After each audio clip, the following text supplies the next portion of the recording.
Sumantia,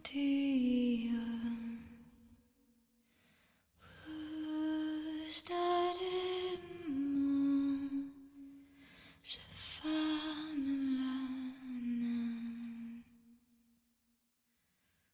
Classify stories, masih klenistan. Messiklenes kiezen, zwanen, zwanengletan.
Hi, hello. Oh, we're right on cue, arriving at Sylus's OST. I just lower the music maybe a little bit. Hi. Hi, Orion. How are you doing? Coco, yeah. Today is Coco time. It's Mephisto time. It's Sylus time. I am equipped with a snack, which is an apple.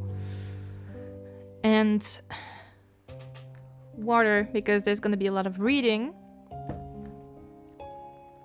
So we're set. Doing good and I'm doing okay. It was pretty slow this morning. I took the opportunity to just upload the VODs that I had that I haven't uploaded in a long time. So there's always like VODs missing, but I feel like my lipstick is not really well put on. Anyway, but I wanted all the Love and Deepspace VODs to actually be saved on YouTube for the people that actually want to watch the story. So you can find the story posted just as is, like a screen recording by other people. But I thought that for the people that actually want to watch it in this format, where it's a stream replay where I read the stuff and comment on the lore, etc., I didn't want it to go to waste, so I was making sure that it was uploaded to YouTube. Hey Misha, how are you doing? Hello, welcome. So I took the time to make sure the Love and Deepspace VODs are actually uploaded on YouTube for the people that actually want to watch it in that way. And now we're on to Caleb. I have watched the trailer. I'm not okay. If you're in the Discord, if you watch my story, you know that I'm not okay. And I'm even less okay with all the space events happening. I'm like, the coincidence is crazy. And I'm like, for the rockets, I don't think Infol could have known and planned that. But I do think that maybe they knew about the Nova that's coming up and that they did that on purpose. Probably, there's a chance. I mean, if it's a game that's about deep space, they obviously know about stuff that's that happen in deep space. Doing good, how about you? I'm doing okay. I think the music is a bit loud. I don't know if it's me, but this one is loud in particular. So I do think Love and Deepspace has to monitor deep space news, right? And I'm not talking about the info, the little cat Deep Space News. Not Deep Space Muse, but Deep Space. You get it. Also, Caleb, Fallen Angel theory, I was right. I was right. Everyone was like, oh, he's Adam, he's Adam, is Adam. I was right.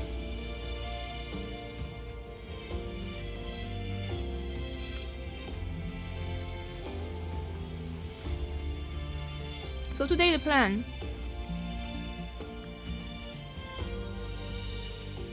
we are going to play the main story with Sylus. So we go on to the next chapter. There's 2 chapters of that, so it should be the usual. And then either we do some old cards or bonds, or I switch to Nikki. There's farming to be done. I've completed the event, but I have 9 hours left on the banner. And I forgot about Nikki. So I'm trying to grind. So basically if we do Nikki, it's gonna be grinding for diamonds. That's all. Or we do more cards on Love and Deepspace. It's up to you, chat.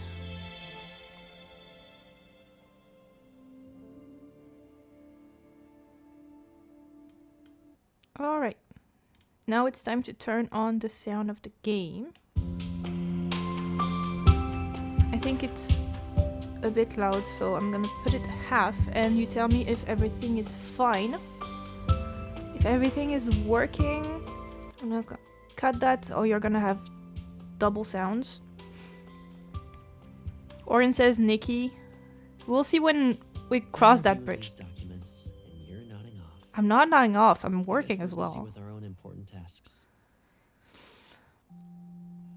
So far, yes, everything is working. I make sure to silence the desktop audio so you don't have double audio this time.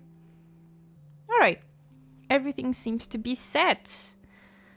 Let's start. I'm just gonna clear that. It's Tuesday. It's Tuesday, isn't it? So there's gonna be a Deepspace trial for Sylus or Caleb. One of them. No, not this one. So I'm not gonna finish the dailies today. I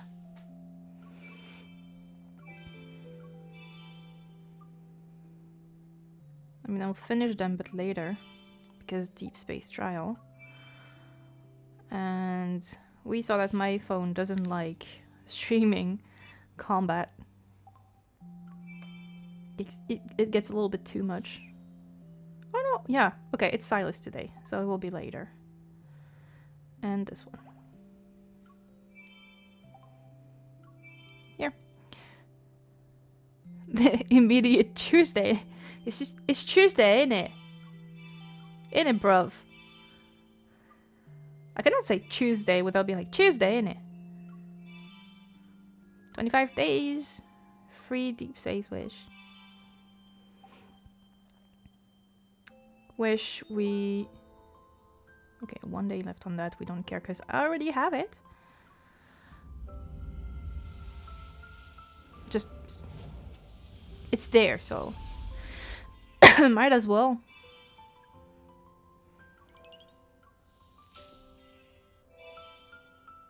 Oh, we have a golden one.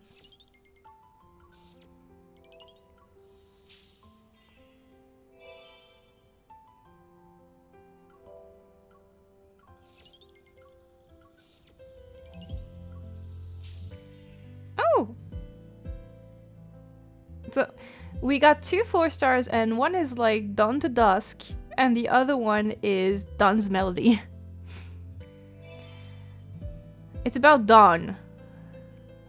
I had to make 150 pulls on Raphael to get both cards. I wanted to... understandable. How are you feeling about the fact that we're gonna... like, go ahead into Caleb's myth right after that? Like, are you gonna skip his myth?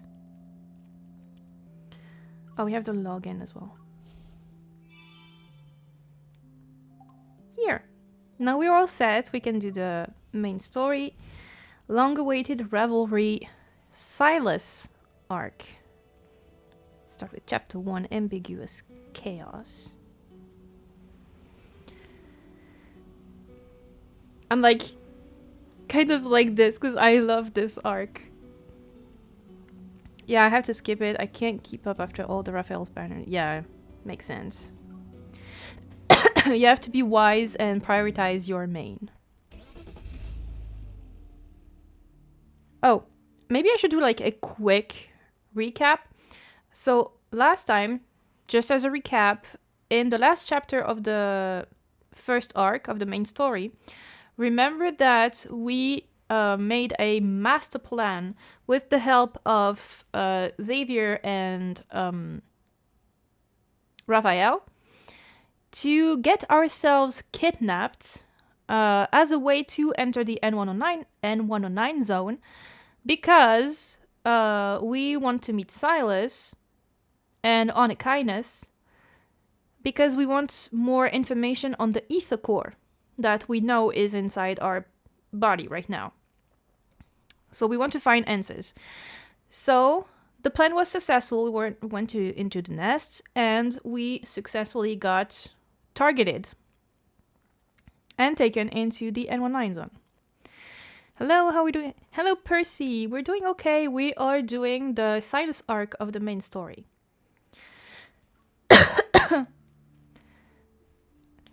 Where am I?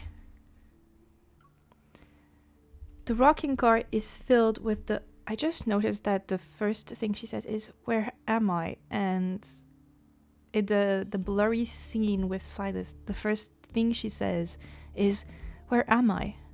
There's so much blood. That's what she says. Yeah, Silas's chapters are nice. The rocking car is filled with the scent of low-quality leather. My head spins. My body is still struggling against the neurotoxin. Because we got, like, injected. I'm gonna put it on my computer. It will be easier for me to read. Blurry and distant memories return to me in fragments. I was a new hunter when tragedy struck and took away people who were important to me. Grandma and Caleb. I traveled to the Arctic, researching... Hang on. I traveled to the Arctic, searching for the truth, and discovered an incredible power source that rested in my heart, the ether core. Using the information left behind by Grandma, I concluded that what happened to me is related to Onykinus, a well-known organization in the N109 zone. They want the ether core in my heart. So I decided to enter the N109 zone to get closer to Onykinus in an attempt to find answers. It doesn't matter if they're about the ether core in my heart or that incident. Everything is going according to plan.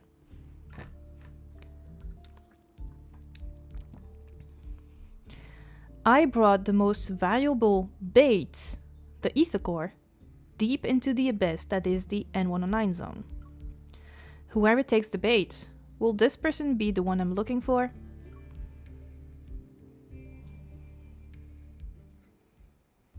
I took a big risk to snatch prey from the nest. The reward needs to be better than that.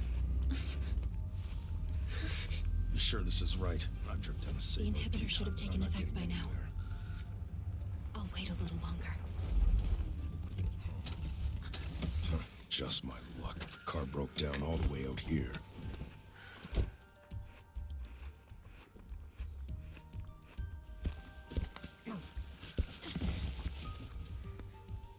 Not a soul to be seen. Just an abandoned yard. Hurry up and send someone over. You're awake. Guess you're a tough gal, but I'm warning you. Don't try any tricks on me, you hear?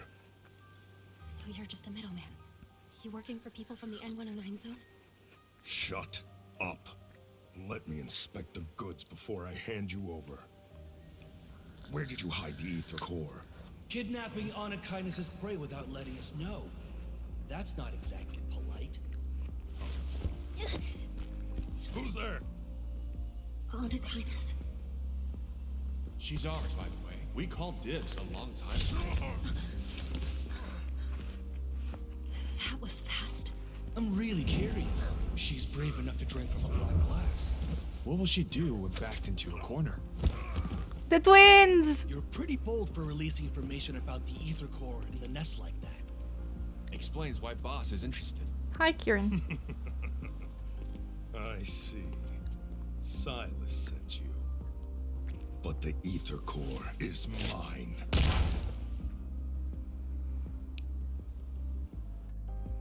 They call dibs as well. They're one of us. We are them. We love Luke and Kieran, the twins. I read the Worlds Underneath about them, and I love them even more. Even though I already like them so much. We love the twins. But Best the twins, ether best core twins. is mine.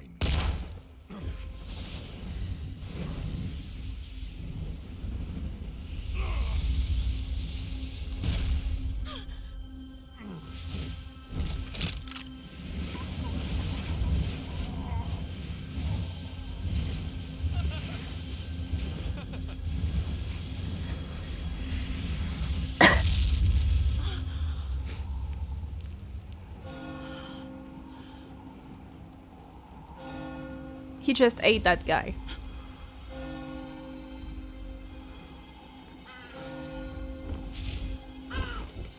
Mephi!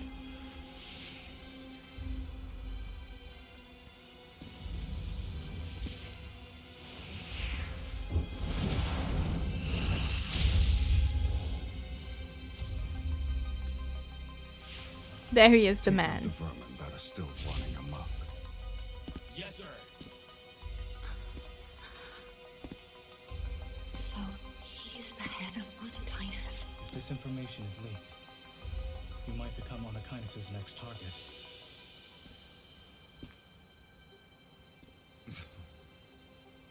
You're also here for the core, right? Even if you wanted to sell your soul, you still have to find someone who can pay the price. This voice. I've heard it somewhere before. Look at me. Yes. Devour him. Do that, and you gain the power you always dreamed of. This power. It's yours for the taking. Just kill him. I can't look into his eye.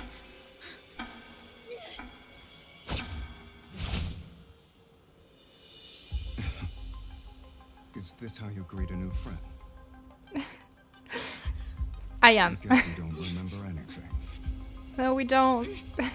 Allow me to jog your memory. It's fucking painful that we don't. Past to your future, to even all the crimes you'll inevitably commit. After all, you and I, we're the same, true kindred spirits.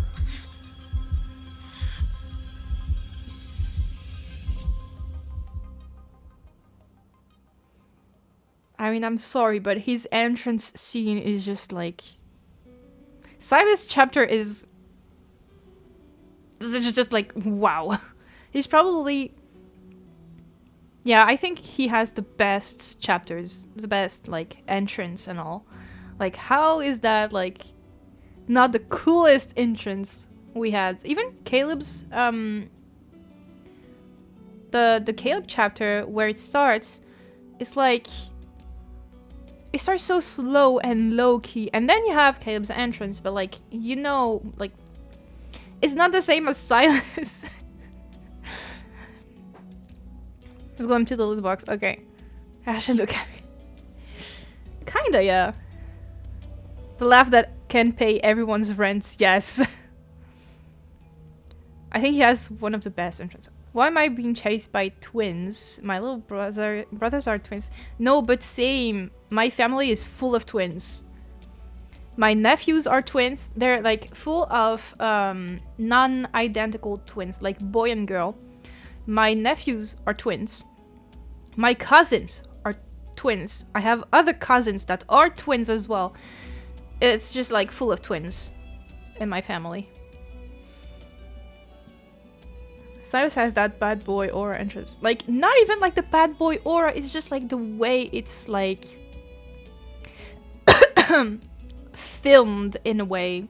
But you get what I mean, you know, the like the scenario and everything. It's just like chef's kiss. Cornered Beast is gonna be pretty intense as well. Brace yourselves. It's probably the best out of the chapters. Alright, let's go. For more internal screaming.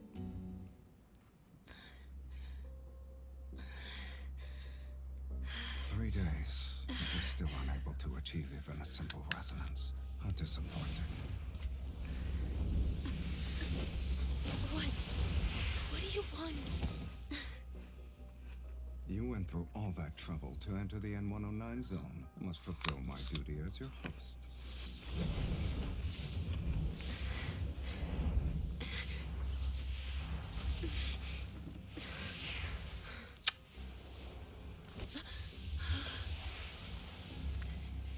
Stop! Devour him. He's yours. He's right there before your very eyes.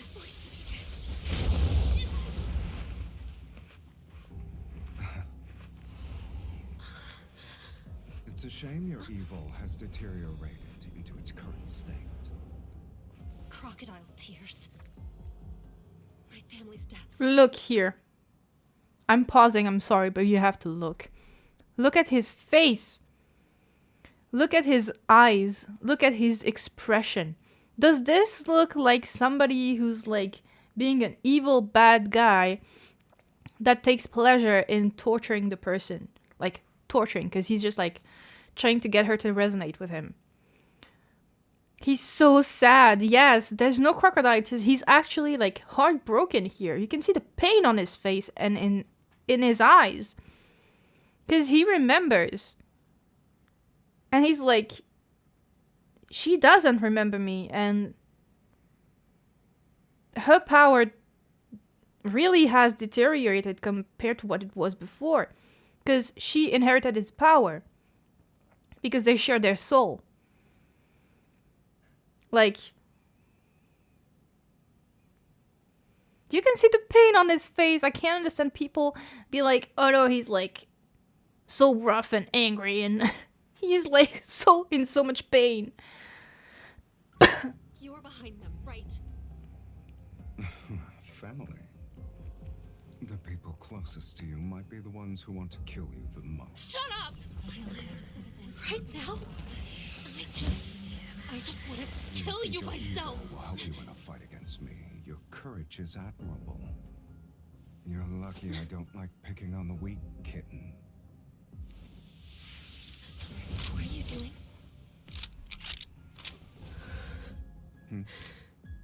Didn't you want to take my life, or do your words just ring hollow? Kill him. Kill him. He's trying so hard to make her remember. He's trying so hard. MC, stop, I swear I'll whoop your ass if you hurt yourself. Don't worry about it. I mean, it's gonna hurt, but he's gonna be fine. And he's trying to make her remember. She has to do it. She has to go through this. Sadly. Yeah. Also the fact that I know this scene by heart. I could probably do the whole dialogue by myself because I use that scene over and over and over in my videos, so I know the scene by heart. You think I won't do it? No, that's much better. Though you do owe me a curtain call grander than death itself.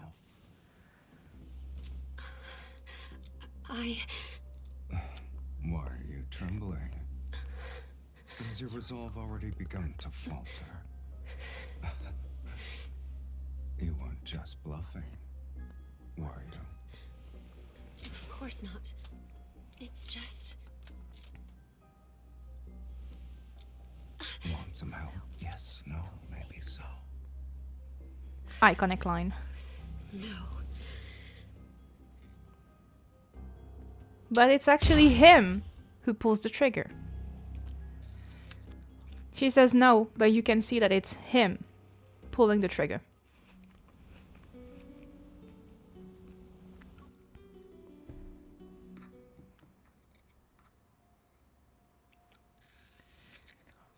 Alright, I have to read now. Sorry. With all senses gone, only the abdominal cavity spans and contracts. It were as if the body had a hole. Water, food, or something else, anything... Hey, but I wasn't done. Anything to fill this emptiness would be good. Devour him. It's your power. In pitch black darkness, ear whispers flood my mind once more. They bubble only to suddenly stop, leaving cold air to gnaw at my memory. It makes so much sense now. My head hurts. She won't be sleeping forever, right? She's been unconscious for 1 day. We need to wake her up. Don't worry, Luke, I'm fine. Respectfully, if you have a gay twin brother Sylus, please send him my way. There was a theory that Sylus is actually Xavier's older brother. they had this theory for, like, they had this theory. I don't think it's true, though. I don't think it's gonna be true. Easy. Just open up the back of her head, drill a hole in her neck, and... Kieran! Back the lip is now clean. Nice. Waking up from a hazy nightmare, I open my eyes. I can still feel the numbness from the guns of recoil in my hand. When I make eye contact with them, the pupils of the two young men who look alike instantly contract. They quickly hide their drills and darts up their sleeves. Twins! Actually, they used to be completely identical, like a mirror of each other, but Kieran, I think it's Kieran, started to transform into a wanderer, and that left scars. And it's thanks to Sylus that he's not dead. That they're not dead, actually. Although he tried to kill them, but, you know. The air freezes for a moment. I sit up. You too. You're seeing things. I'm the only one here. There is no two. Yeah, they like to play that game because they're supposed to be identical. And that was Luke. I collect myself and look around. The room, old and empty, is dark. A black-gray cotton blanket hangs off the bed frame. Returning my attention to the young man, I point at his look-alike standing behind him. Then who's that? My soul can leave my body. Mm-hmm. Behind him, the young man lurking in the shadows immediately sticks out his hands in front of his chest, rolls his eyes, and starts shaking. Are you stunned? Shocked? Boring. Hi. Before you left Boss's parlor, well, we already met. 4 days ago, to be exact. We didn't just save you from that ungrateful traitor. We also brought you back to Onikainus' base. Thank you, twins. So you want me to thank you? As my limbs slowly regain their strength, I quickly assess the current situation in my mind. I've been locked in a secret room with no light for 3 days. And during the times I was conscious for a few moments, I would catch a glimpse of Sylus. The twins are obviously sent by Sylus to keep me monitored. While I was mentally prepared for this, finding myself in a direct confrontation with Onikainus was beyond my expectations. I just didn't expect Onikainus' leader to be an unreasonable monster. Sure, MC, sure. Unreasonable monster, sure. Are you crazy? You wanted to take my life, and so you've taken it. Now what? Have you already figured out how you'll pay me back? No, you can't die yet. Why? Are you worried about me? Save that for the day you actually succeed in killing me. It hurts. After the myth, it hurts. If he was a monster, he would be dead by now. Yeah. But after the myth, this hurts a lot. Forcing me to resonate with him, then tricking me into thinking I've killed him. He's insane. I wonder if he's keeping me in another location right now, or maybe he just got bored. Even though the ether core's other half is in Onikainus' hands, being trapped here puts me in a vulnerable position. I need to leave and gather information. We know what you're thinking. But after being hunted down in the nest, do you know how many people are out there looking for you? I'm sure pretty everyone in Lincoln is looking for me as well. And even if you escape, you'll only get lost in the chaos of this no man's land. Wanderers will eat you up. They also won't leave behind any crumbs, so... Stay here with our boss. The matchmaker is... That was just to be like, stay with Sylus, please. You know. We know our boss loves you, so... Throw away all morality and compassion, and this place will be a paradise. By the way, who's older? You two are basically identical twins, because they are. Take a guess. Luke is the older, and Kieran is the younger. The youngest.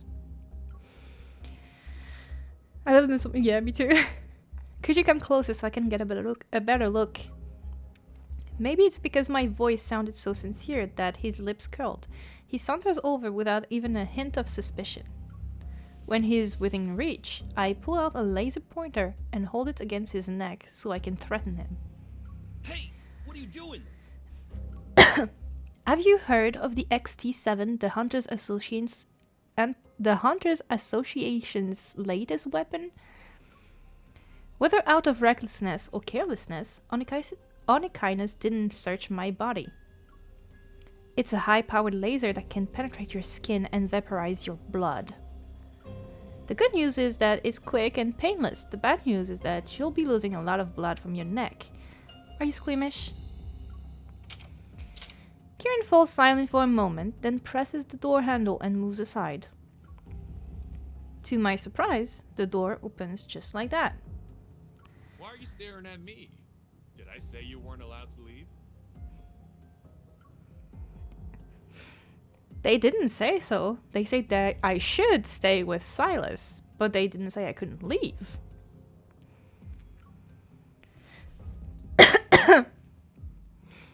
Also, if you didn't know and if you didn't read the word underneath about the twins, their bodies are actually linked. So if one gets hurt, the other one feels it. They feel everything that the other feel, and they see and hear. Basically, they share their senses. They share all their senses. They can see, hear, touch, feel, smell, everything that the other can see, hear, touch, and smell. Which means that if one gets killed, the other is gonna die. If one gets hurt, the other is getting hurt.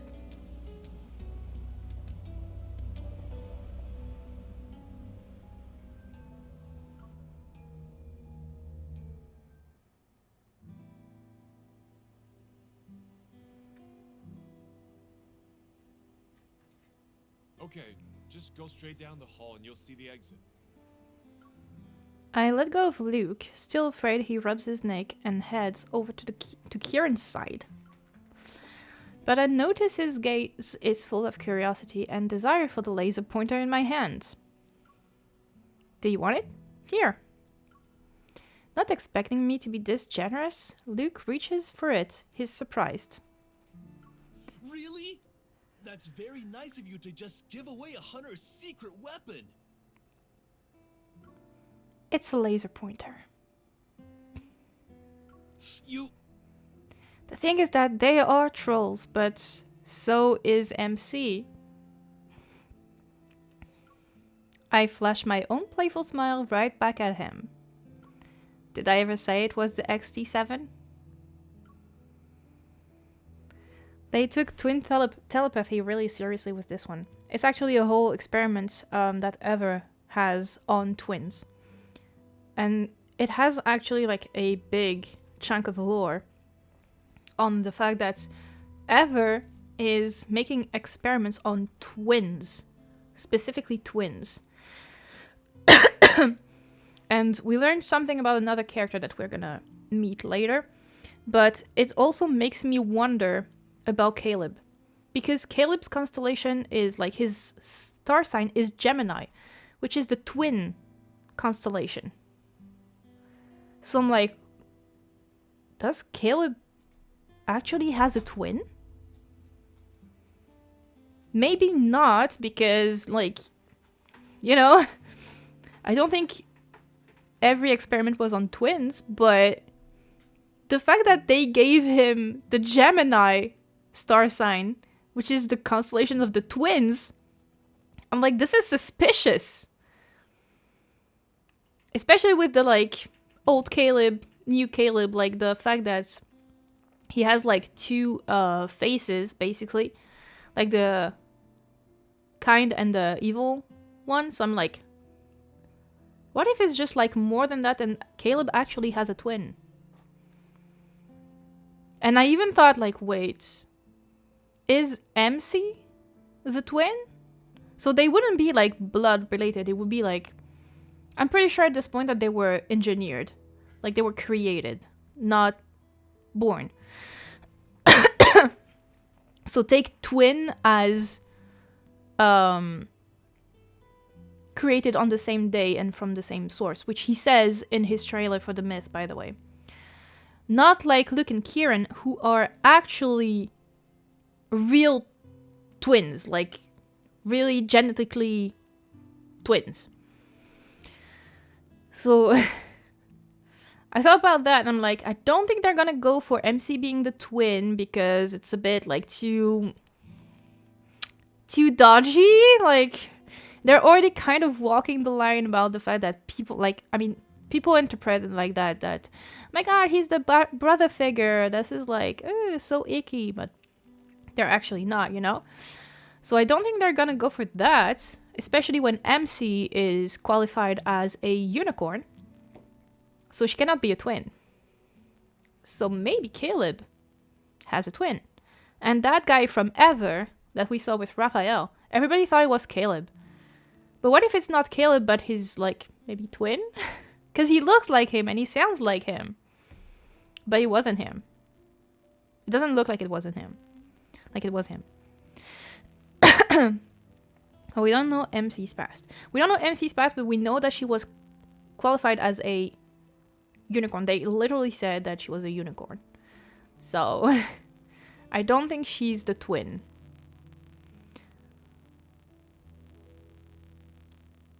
But they could have been created on the same day. There's a thing I don't understand about MC Rebirth in the main story in the myth. When she's reborn, does she keep her age when she died, so she never ages, or does she repop as a baby child? Well, we know that on multiple instances she's a child, because we were like adopted by grandma when we were 8. And before that, we were in the Gaia Center as a test subject. So we were like a child. And they made us die on loop. And we were still a child. So I don't think she's reborn as a baby, but she might be reborn as a child. And we also have instances where Raphael met us as a child. And Xavier met us as a teenager. And Zane knows us from childhood, so we were a child. And at some point, this is something that is not talked about a lot, and I think people don't realize that. But after meeting Zane as a child, we died. Which means we were already in grandma's care. We were already adopted by grandma and we died. Because we can't remember some memories with Zane as a child. Some of our memories from childhood with Zane are missing, which means that we died in the middle. And we only remember the ones that were after this. And Zane said that one day he came to see MC and asked to play, but she couldn't because she was sick and she had a fever. And I'm like, and MC was like, yeah, I don't remember. She's like, I don't know, I don't remember. So I think she died at that point and was reborn.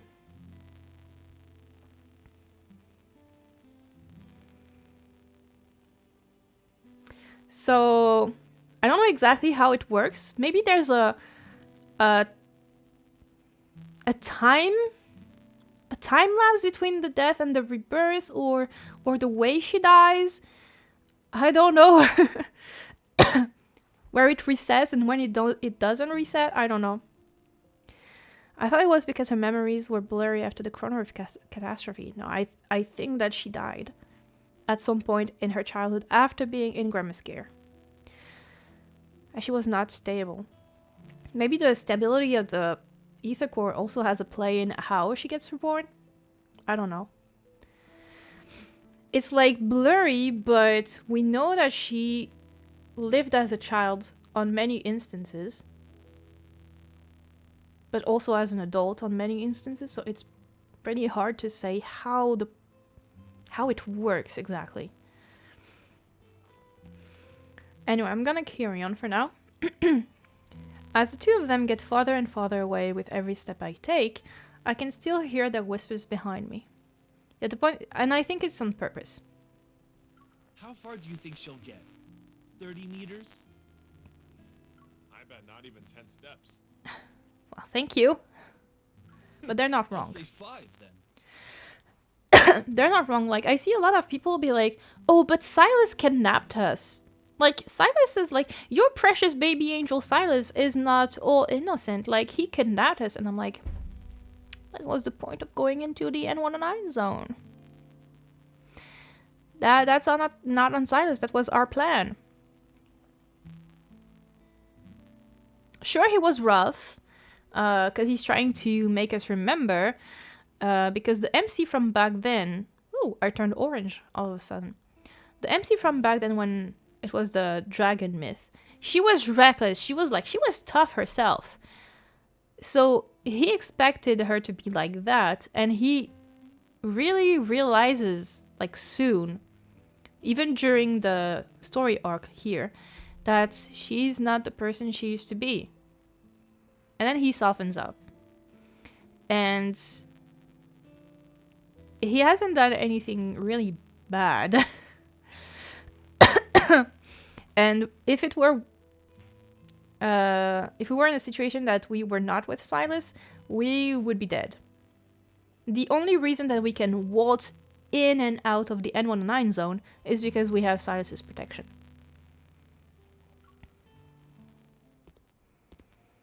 With Luke and Kieran gone, I take out my hunter's watch, and surprisingly, there is no signal. The corridor before me is completely dark, like a deep, endless tunnel. While I didn't expect them to be kind enough to show me the way out, leaving that room could already be considered progress. There are several small crystal vases on the shelf by the wall. The drooping flowers in them have already withered. The owner probably hasn't been home in a long time, sorry. On the other side is a black bird. It's perched on a marble pillar that's half as tall as a human. Its metal wings are tucked in. That's Mephisto. A crow?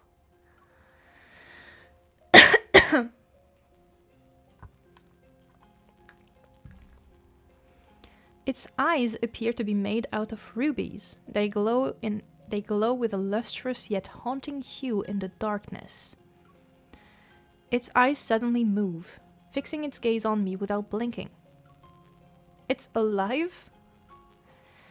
As I prepare myself to take a close look, it suddenly spreads its wings and flies towards me.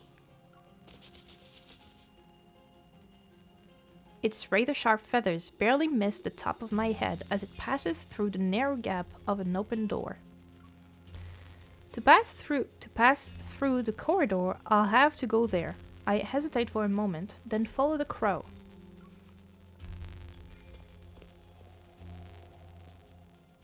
Melodious classical music seeps out from behind the door, making the corridor even more peaceful. A relaxed male voice rings out amidst the graceful song. It's like I'm... Hang on. Oh, if I move... Oh. Sorry. I cannot move it. Cannot move it. Move it. A relaxed male voice rings out amidst the graceful song. It's like I'm hearing a monologue behind a curtain.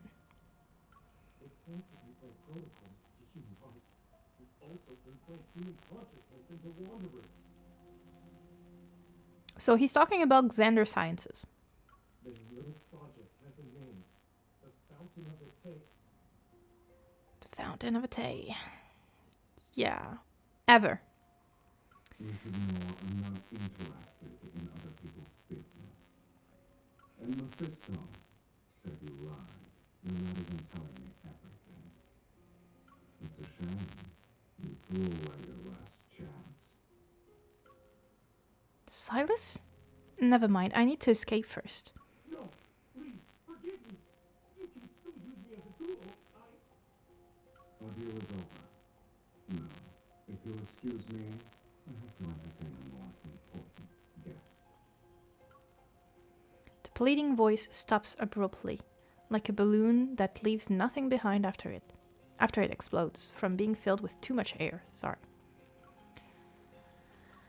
The room falls silent for a moment. The music suddenly stops before transitioning into a more gentle song played by string instruments. Aren't you going to come in? I knew they were up to no good.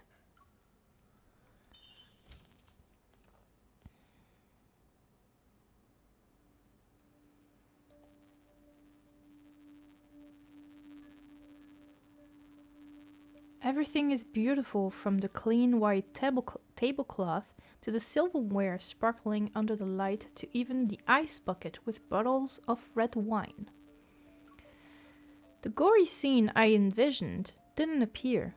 Inside this calm room, the other voice's owner had vanished without a trace. Hi Seville, how you doing? This feeling again, I'm hungry all of a sudden. Why? Sylus picks up the decanter beside me, walks to my side, and pours me a glass of wine. Behind me, the shadows press down, their invisible pressure suffocating. I hold onto the chair with one hand to steady myself and grab the knife on the table with the other. Doing well, what are you guys doing? We're doing the main quests, the Sylus arc of the main quests. Hi, thanks for the following. The follow, Jeff the Land Shark. The Land Shark, that's fun. And welcome, hi. Yeah, we're doing Sylus's arc.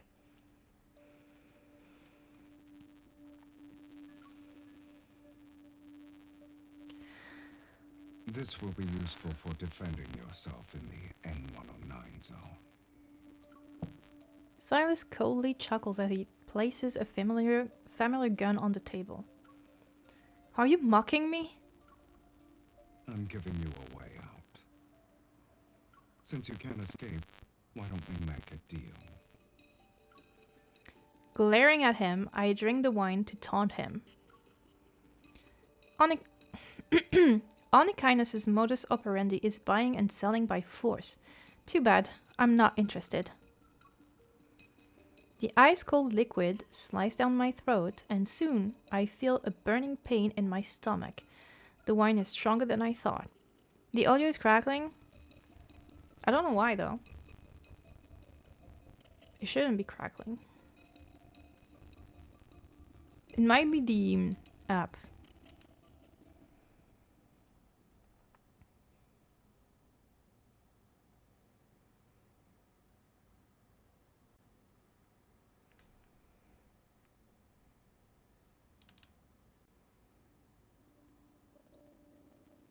Is this better?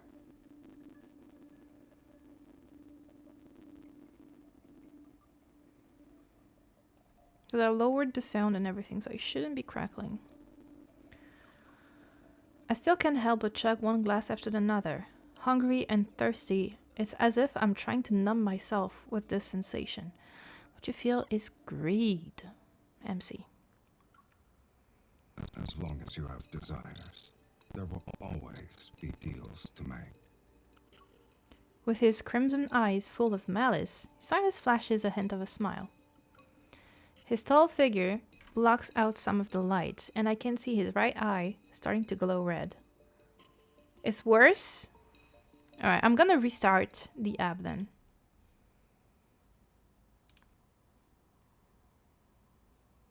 Where is it?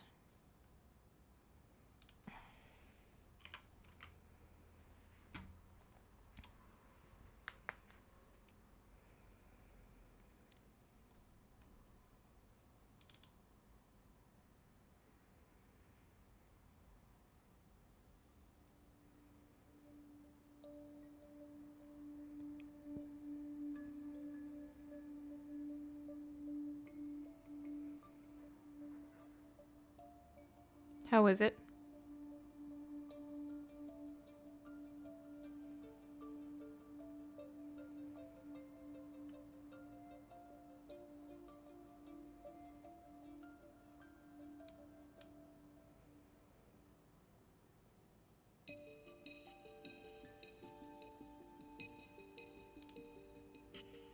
Something's wrong with the game audio?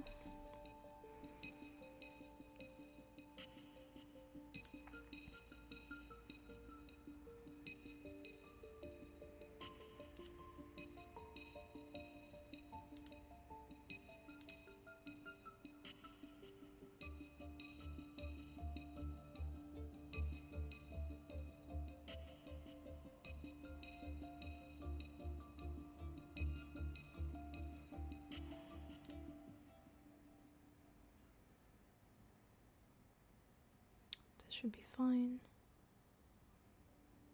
This should be fine.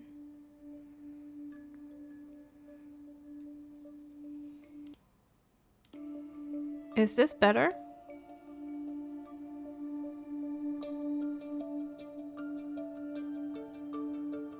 Or does it change nothing?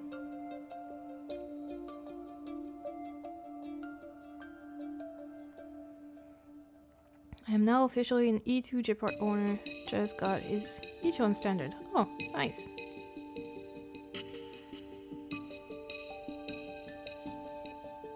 So far is good, but we'll have to wait until Sylus speaks. Okay. This means he's using some kind of power. Then I'll be in the daze and experience auditory hallucinations. So many days have come and gone. Ooh, that's You loud. should know your own desires by now. I lowered the sound. Sorry for the jump scare. Confusion, restlessness, this insatiable emptiness. It's a black hole trying to swallow everything. Only I can give you what you want. I forgot that line. And just how good his voice sounds. Is that why we don't have the static over his voice now? Okay, I lowered the sound. Yeah, I have a thing for black holes. And you will agree to my terms. Yes. Yes. It's anything you want. When it's asked like that, I'm sorry, but like... my brain converts into like reptilian and be like, yes. Yes, whatever you want. Whatever you want, whatever you say. We have an ad in 1 minute. I can't allow myself to be controlled by this person again. I forced myself to stand up, spurred on by the alcohol I drank. What terms? You just want me to resonate with you. You know what? Fine. I'll accept this deal. I resonate with you, and you give me the ether core from Unkindness's auction. As I say this, I grab Sylus's hand. His fingers are long, and his palm is cold. Even touching his hand faintly brings forth a sense of dread. Release me. You can't do that just yet. Don't move. Okay, we have the ad in 10 seconds. I look up at him, trying to use my remaining sobriety to find a hint of emotion, anything, on his face. I'm gonna wait for you guys, don't worry. Okay, ad is going on. I'm gonna eat my apple. Yes, yes. How was you that? Like, the voice actor is doing an amazing job. I'm not gonna lie. The way, like... sometimes some words he says, the way he speaks, it's either, like, sending me off to sleep instantly. Like, I feel all the tension in my body just melt away. Or it gives me, like, the butterflies, and I'm like...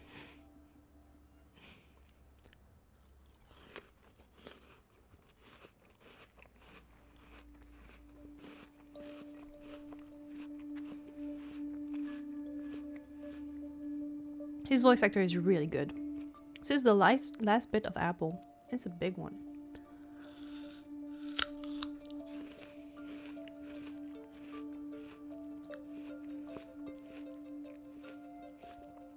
Ad ends in 1 minute. So we're just gonna wait for people to come back. I finished my apple. And then we can carry on.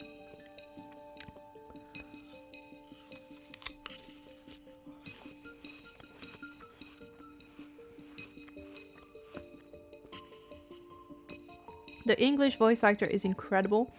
I listen to the others and they don't have this crispy voice that makes every go. Yeah, I agree. I agree. His voice is very different. I think like I'm not gonna speak about Xavier because he's my least favorite. I already have an opinion. I do like his voice, but it doesn't like give me much emotions. But I do appreciate his voice. He has a nice voice. Zane's voice is incredibly sweet and soothing. I do love that. He, like, through his voice, he manages to give me a sense of, like, calmness and safety, somehow. Raphael is, like, sparking the mischievousness in me, I feel. And Caleb, I know a lot of people, well, like, in the beginning they were like, oh, I don't like Caleb's voice because he doesn't have a rather deep voice compared to the others. I think his voice is probably the one that's the most high-pitched in a way. He has a very peculiar voice. And some people were like disappointed. I mean, if you compare to Sylus, it's different, right? But I've grown to actually love it. I'm not like pulled off by it anymore, or at all.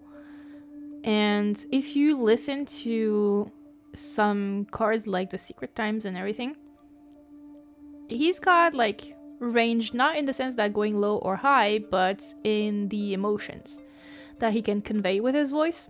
And I do actually love it. But Silas' voice is the one that has the most effect on me. Zane's voice changed compared to the first chapter memories, right? Well, they all changed. If you really listen, all of their voices changed. Silas is probably the most consistent one, I would say. But if you listen to Xavier and Zane from the beginning, especially these two, but even Raphael, if you listen to these in the beginning and now, this is something that was very startling when I started to do the replay through, is because we don't have any affinity with them. So in the beginning, they sound distant and kind of cold and more harsh in the way they speak. And now they are very sweet and soft with the way they speak to us. That's how it changed. Their intonation and the way they speak to us. There are some variation as well, because I'm assuming that depending on the recording, maybe the VA was in winter, so maybe the VA got sick at some point as well. You know, those variation doesn't mean that the VA changed, but yeah. If you listen to the beginning and to now, the biggest difference is the way that now the voices become softer, more caring, because we have developed affinity with them. That's why. I'm finishing my apple.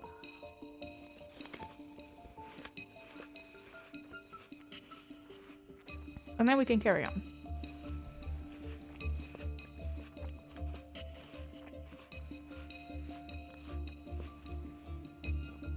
Yeah, the languages changed, but I felt like for Zane it was another voice actor. No, it was the same, but he was really like, it was jarring with him because in the beginning, when we have the doctor scene and everything, he's very cold, very distant. Like he's probably the one that has the most barriers in the way he behaves with us from beginning to now. But now it's the same voice actor. He was just like, you know, being very professional and kind of cold and distant because for reasons that we know.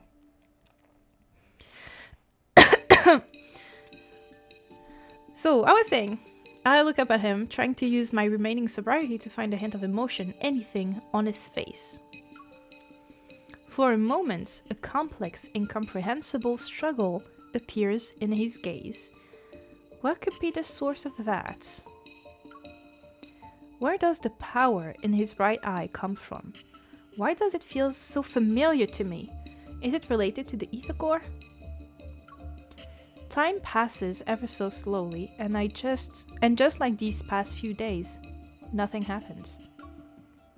Why is it? Murmuring to myself, I refuse to give up.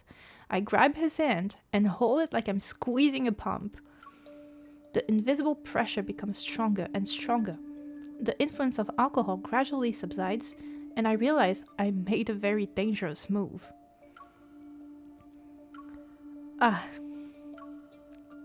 I awkwardly straighten my posture and quietly try to pull back my hand.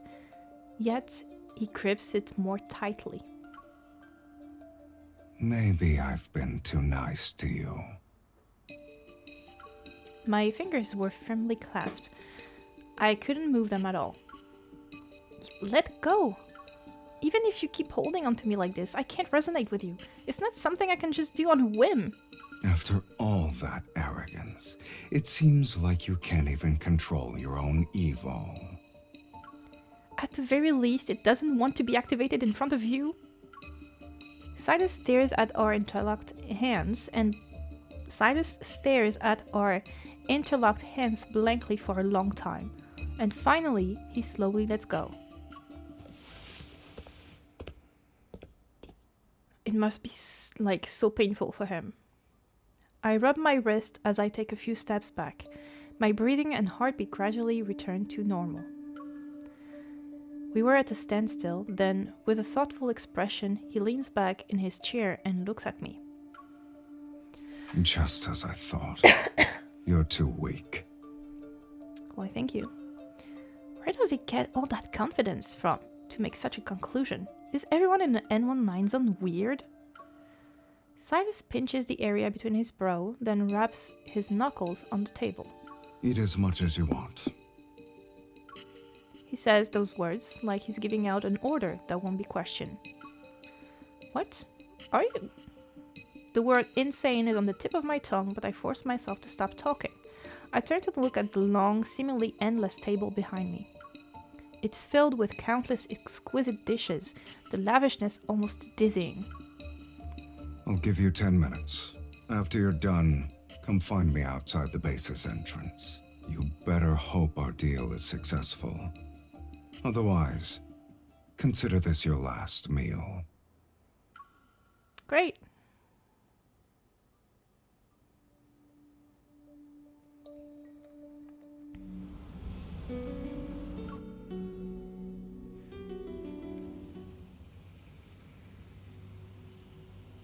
Time for a ride.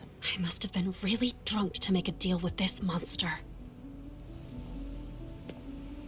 Monster, sure.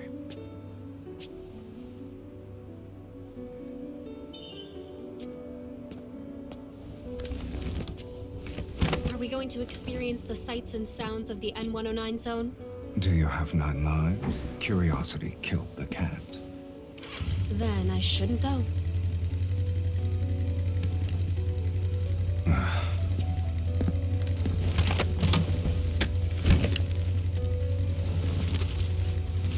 You like to bargain, don't you?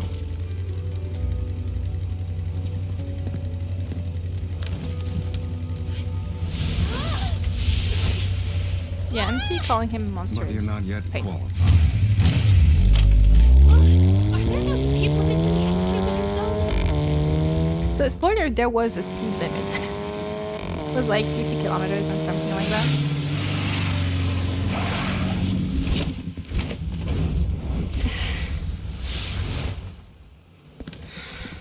I still don't know where the auction will take place. If you want to stay out of trouble, behave yourself inside. And if I refuse? It hurts! You'll hurt even more.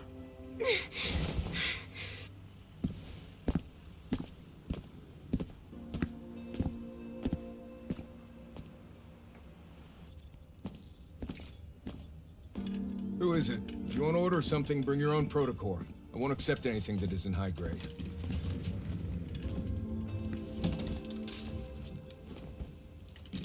Mr. Sylus, you don't usually do surprise visits. I got you a guinea pig. It's time for your Evol linkage alteration project to have a living test subject. Wait. You wanna alter me? You bastard. In that case, let me take a look first.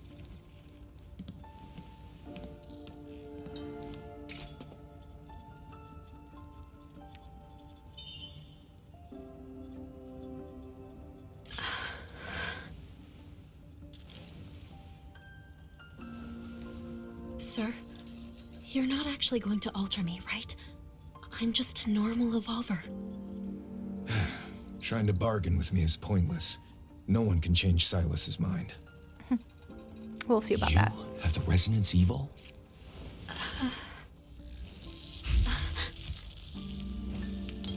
Did they do anything while I was gone? Come on, MC, take a seat. Nothing too dramatic, just 2 explosions. One in the northern suburbs and one in the Bloomshore district. Bloomshore District. This is related to Grandma. They just made a bunch of shoddy products. I overestimated them. And after doing those shameless things and making a mess, then they want you to be their scapegoat. What are you talking about? Someone else made those 2 explosions happen? Oh dear, you look disappointed. Instead of searching for the truth, you'd rather swallow a lie that makes you feel better. I'm afraid she's not a suitable recipient. Her evol linkage is completely normal.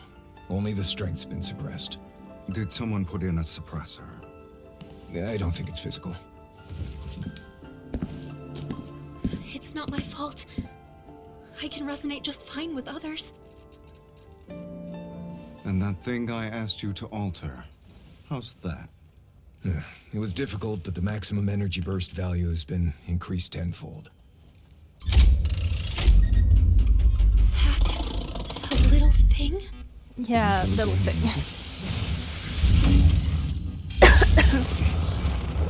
She's suppressed, right? She just needs a little stimulation then.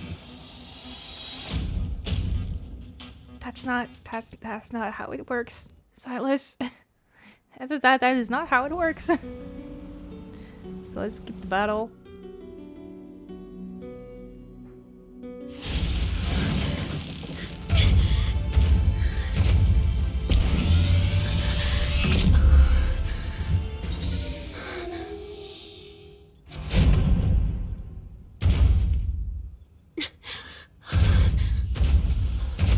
Alter her energy linkage now. Make it as strong as possible. This isn't what we agreed to. Relax. You can handle it. Mr. Sylus, I think there's another reason why she can't resonate. You see, her evol is special. It utilizes the waves generated by the human brain's magnetic field. Maybe her brain's magnetic field produces repulsive waves against you. That's why she can't resonate with you. Get to the point.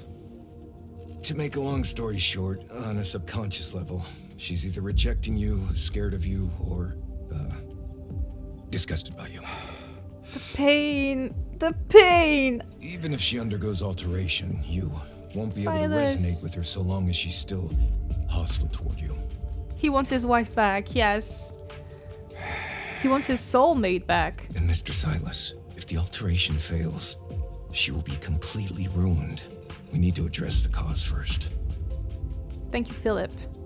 Which means there's something wrong with her. You let go of me! By the way, I have an evol stabilizer in the storage cabinet. I'll make her use it. That was a lie. That was a lie. He took us away in the back, and that was a lie. He just wanted to get us away from Sylus for a moment. Perhaps worried that his inventions would get caught in the crossfire, he quickly takes me to a room on the second floor. Right now, you need to stay calm, miss. He bends down and pulls out a dusty electronic device from underneath the cabinet. The N109 zone is a chaotic place, and you have a part of an ether core.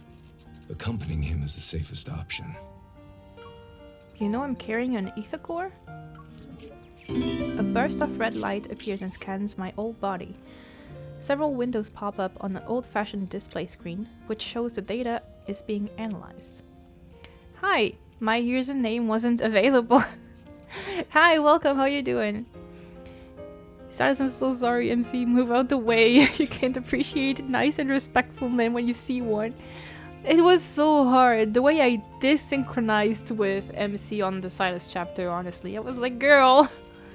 Usually I'm pretty like, well, synchronized with MC in the stories and stuff, but the Sylus one, I was like, girl, stop it. Like, even with Sylus as a whole, I tend to like desynchronize with MC. I'm like, no. Stop being so mean to Sylus, please. And she didn't know, but like, I don't know. Like, it makes sense. Her reaction makes sense because that's what she was told. But in the later cards, though, she knows he's not that bad of a guy, so I'm like, come on. How's it going? Been following you on Instagram for a while, so decided to follow you here too. Nice, thank you. I appreciate. We're doing okay. I recognize that proto-curve. Monitoring ether cores used to be my job. Yeah, about that. I don't get on Twitch much anymore, only once in a while. That's fair. A guess pops into my mind. I look again at the dusty electronic device. Just as I thought, there's an inconspicuous mark in the corner. I saw it among the files Grandma left not too long ago. The N109 zone is a mess right now. An outsider like you who's unfamiliar with the details can easily lose her life. Sticking with Sylus might not be a bad idea. Better to be with him compared to some other people. Yeah, so some other people. It could be like Ever, maybe. Sylus is a... Don't want to read this, MZ. Sylus is a heartless man. He may only want to alter me right now, but he's going to get me killed eventually. Exasperated? Yeah, same, Philip, same. The shopkeeper shakes his head. You're just not used to the darkness yet. There are predators lurking in these depths that you haven't seen. Some people are even scarier than him? You say Sylus is heartless, but sometimes those with hearts are even crueler than those without. Like Xavier said, the N109 zone is very divided. Each faction only recognizes its own allies. MC, Sylus would give you his heart, quite literally be silent and grateful. I mean, he gave her his heart, technically speaking, so... Fighting alone is obviously not a good idea in a place like this, but if I really have to stay close to Sylus... The shopkeeper's concern seems to be genuine. After weighing my options, I nod and flash a reassuring smile. I understand what you mean. I'll give it some thought. Beep. The line on the screen rise and fall, showing two intertwined curves. Alright. There's nothing wrong with your evo. The energy of the ether core inside you is also stable. Thanks for the hydrate. Have you figured out what you'll do next? The ether core's other half is one of the items at the auction. Naturally, I don't assume I can get there by myself. The only advantage I have is having part of an ether core in my heart. Since I can resonate with the energy, I should be able to sense its location. The real problem is figuring out how to escape from the predators lurking in this depth after I obtain it. The N19 zone is currently a mess, and there are enemies no matter where I go. If I have to work with someone, the strongest person here will be the best option. Maybe I should actually make a deal with Sylus. Well, took you long enough. Upon realizing this, my next step becomes clear. I get up and say goodbye to the shopkeeper, and when I spot that familiar mark, I look back at his dark, weary expression. Were you acquainted with my grandma? He just waves his hand, gesturing for me to leave. So about that. The shopkeeper is called Philip. Philip did know grandma, so Josephine. And it turns out that more than just like monitoring Ethercore back in the day, which means he was probably monitoring us, more than that, before being an ever worker, he used to be a test subject.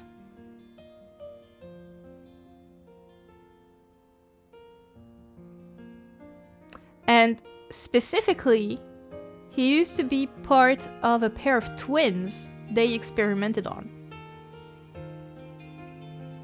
Yes. Really.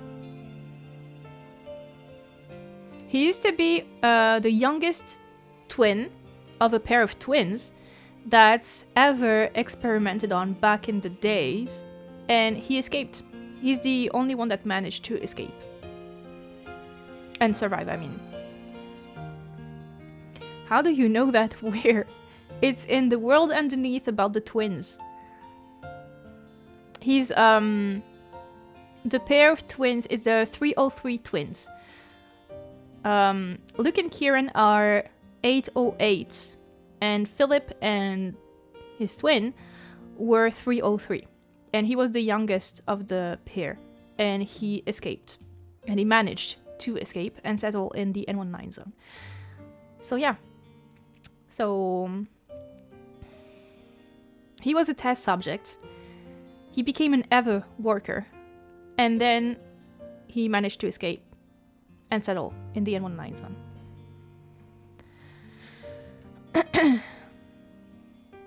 Gotta get ready for the day. Have a good one, guys. Thank you. Good luck for your day.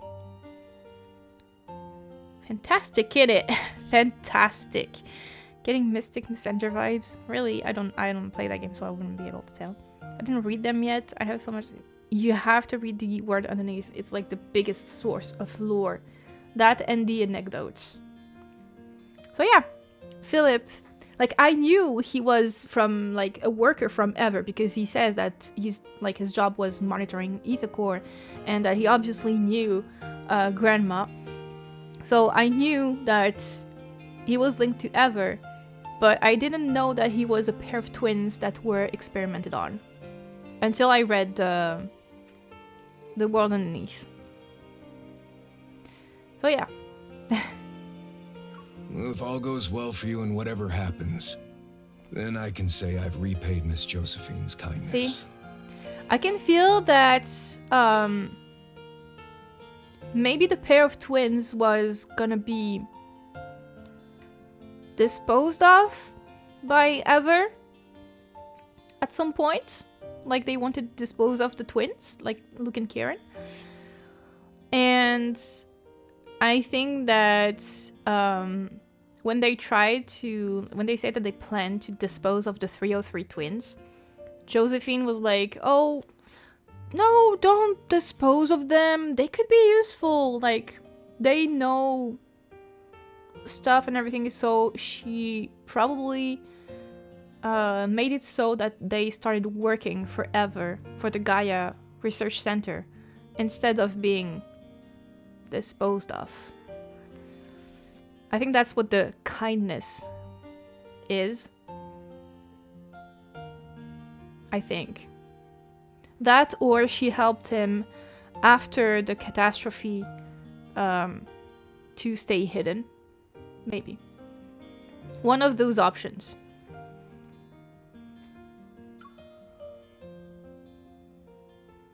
Okay, you guys are talking about Mystic Messenger, okay.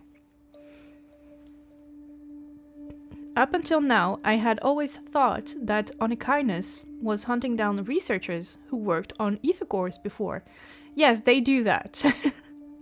They are hunting down researchers from ever, but not the ones that turned good, and not ones that were like actually test subjects in the past. But that shopkeeper, who seems to have a strong connection to Grandma, is seeking Sylus's protection. Maybe there are other secrets. I think deeply about what the shopkeeper said, lost in thought, but when I go downstairs, the workshop is empty. Sylus? The door's curtain, which were closed before, are now rolled up, and after I leave the workshop, Sylus's motorcycle is nowhere to be seen.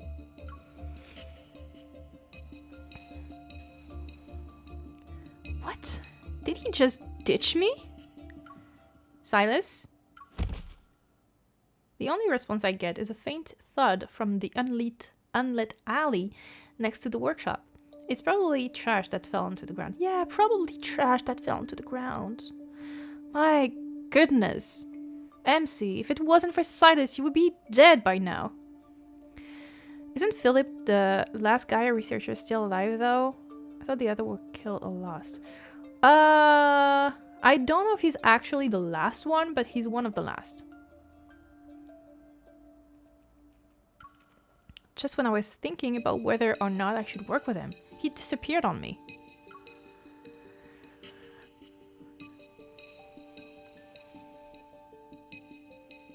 There are only piles of scrap in the empty streets. I look around, my heart pounding. Maybe after confirming he couldn't resonate with me, he finally lost his patience and interest. So be it. At least I can freely move around now. Would you like to buy a flower, miss? A clear voice resounds. I turn and see a little girl behind me. She appears to be 8 or 9 years old. No, thank you. Would you like a gun, bullets, or a protocore then? I have them all. Would you like flowers? No. Oh, okay, I have guns if you want. The switch will never make me laugh.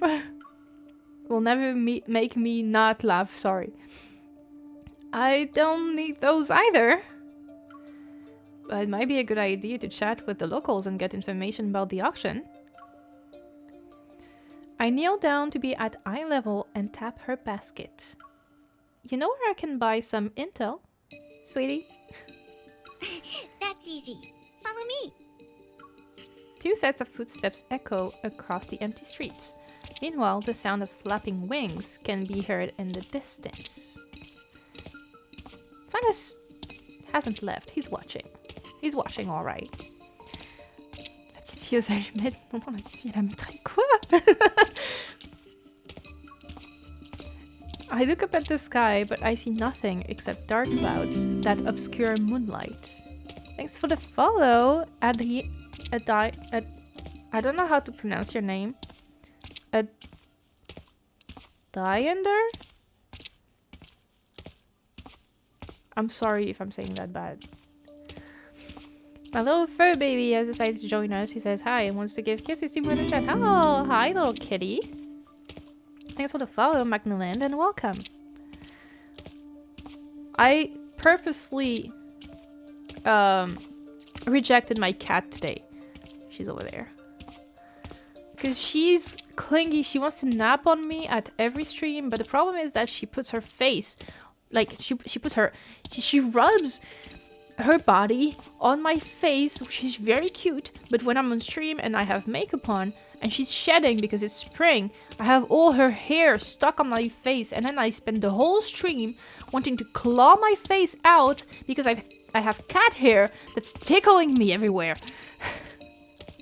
So usually I have a plushie on my knees and she comes in and she lays on it, and that's why she naps. Now I put the plushie aside so she wouldn't be able to come on my knees and sleep and put her hair all over me. Faut qu'elle s'adapte à la situation, la petite.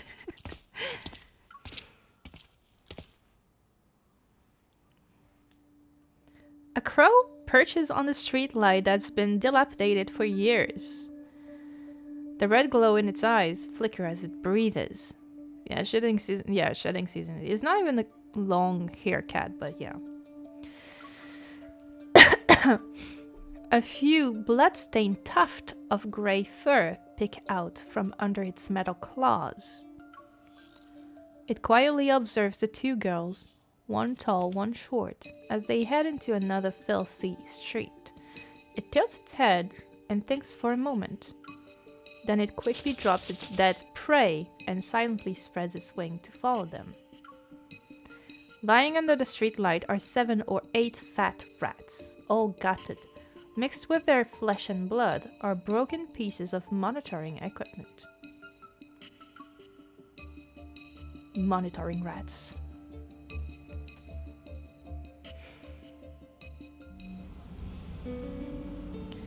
And on to the next chapter. Breakthrough.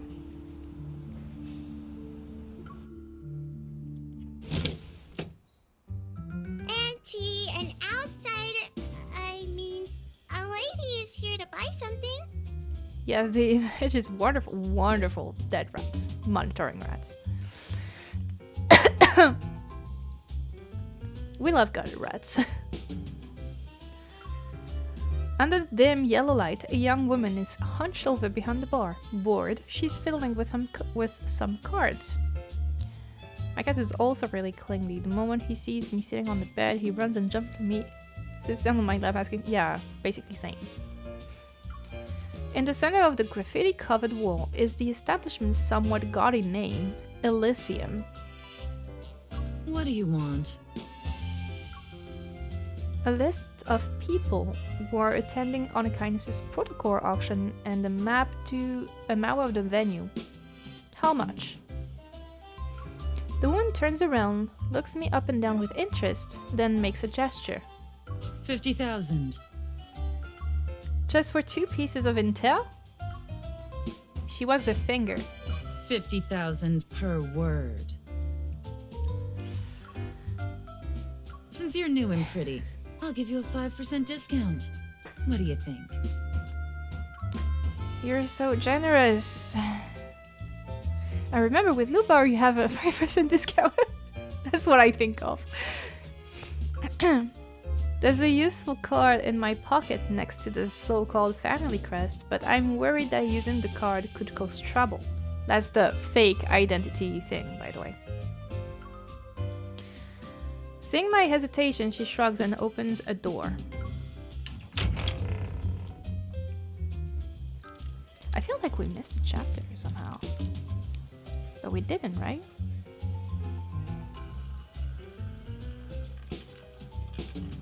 We didn't miss a chapter, right? Why do I feel like we did? Did we miss a chapter?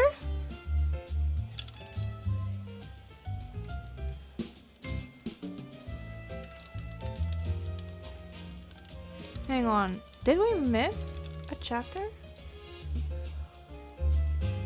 I think not.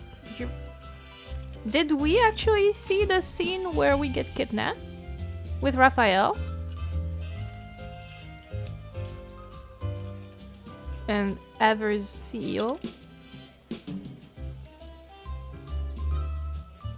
Did we see that? Just a question, does the story in Love and Deepspace use up stamina? No, it doesn't. You can replay the story as many times as you want. It won't cost a thing. That's not in his story. I don't remember. You don't remember seeing that. Am I stupid? I missed a whole chapter? Because last time I thought we did chapter 7 and 8. Did we just do 7?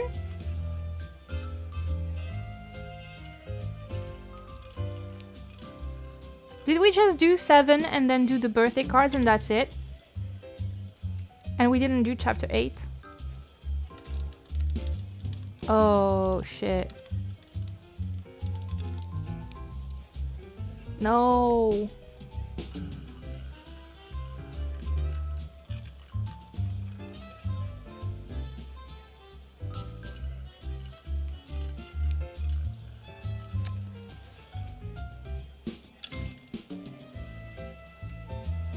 6 and 7, and we didn't do 8.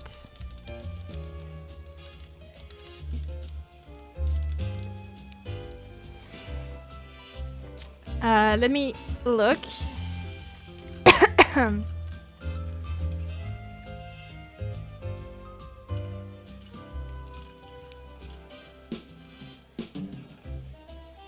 did we do here?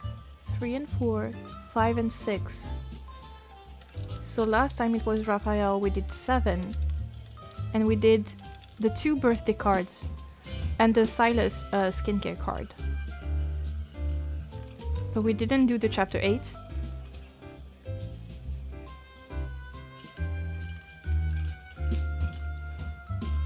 I think we didn't do chapter 8. No! I'm so stupid! Also going to solve. Hang on. Okay, before we go ahead, I think it's best... Like, what do we do? Do we actually, like, do the 2 chapters for Sylus? Or do I go back to chapter 8? Even though we just did the chapter 1 of Sylus. Or do I just finish Sylus chapters and we do 8 another time? Which is completely ridiculous. It's not in order. Oh, I curse myself for that. That was so stupid. That was so stupid. It's my fault. But yeah, let me know what what do we do? Do we go back? I think we should finish the Sylus chapter and then we go back to chapter 8. Okay. All right. Let's go to Elysium. An outsider. I mean, a lady is here to buy something. That's why I kept saying Xavier and Raph helped us with the master plan. Because that was in chapter 8.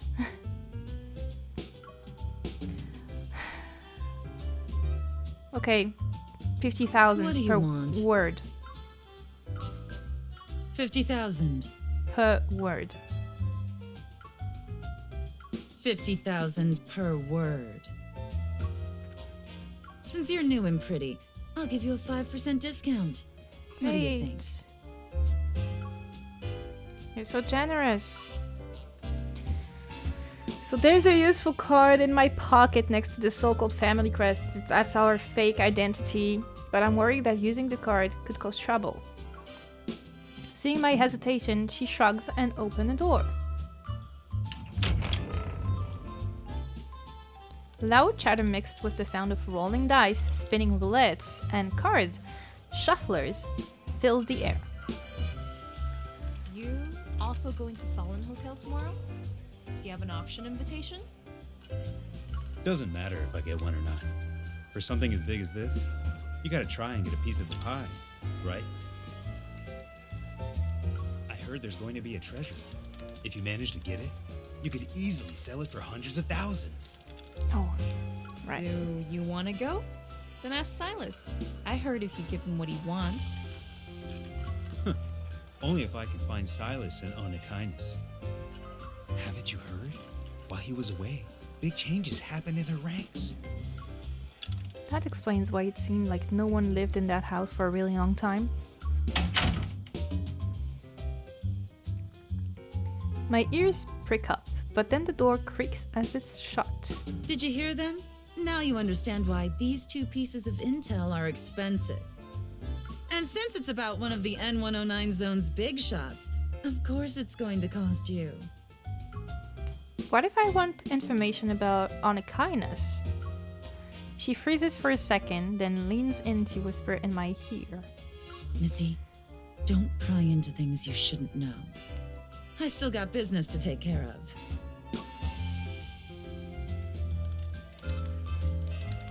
Sylus hasn't been around for a really long time. You think he really went missing? Maybe he's dead. Did you see how arrogant Sherman's punks have been lately? If Sure. Sylus was with Onychines, they wouldn't even dare to be bold. The spinning roulette rumbles like a rainstorm, and soon enough, the sound is drowned out by cheers and screams.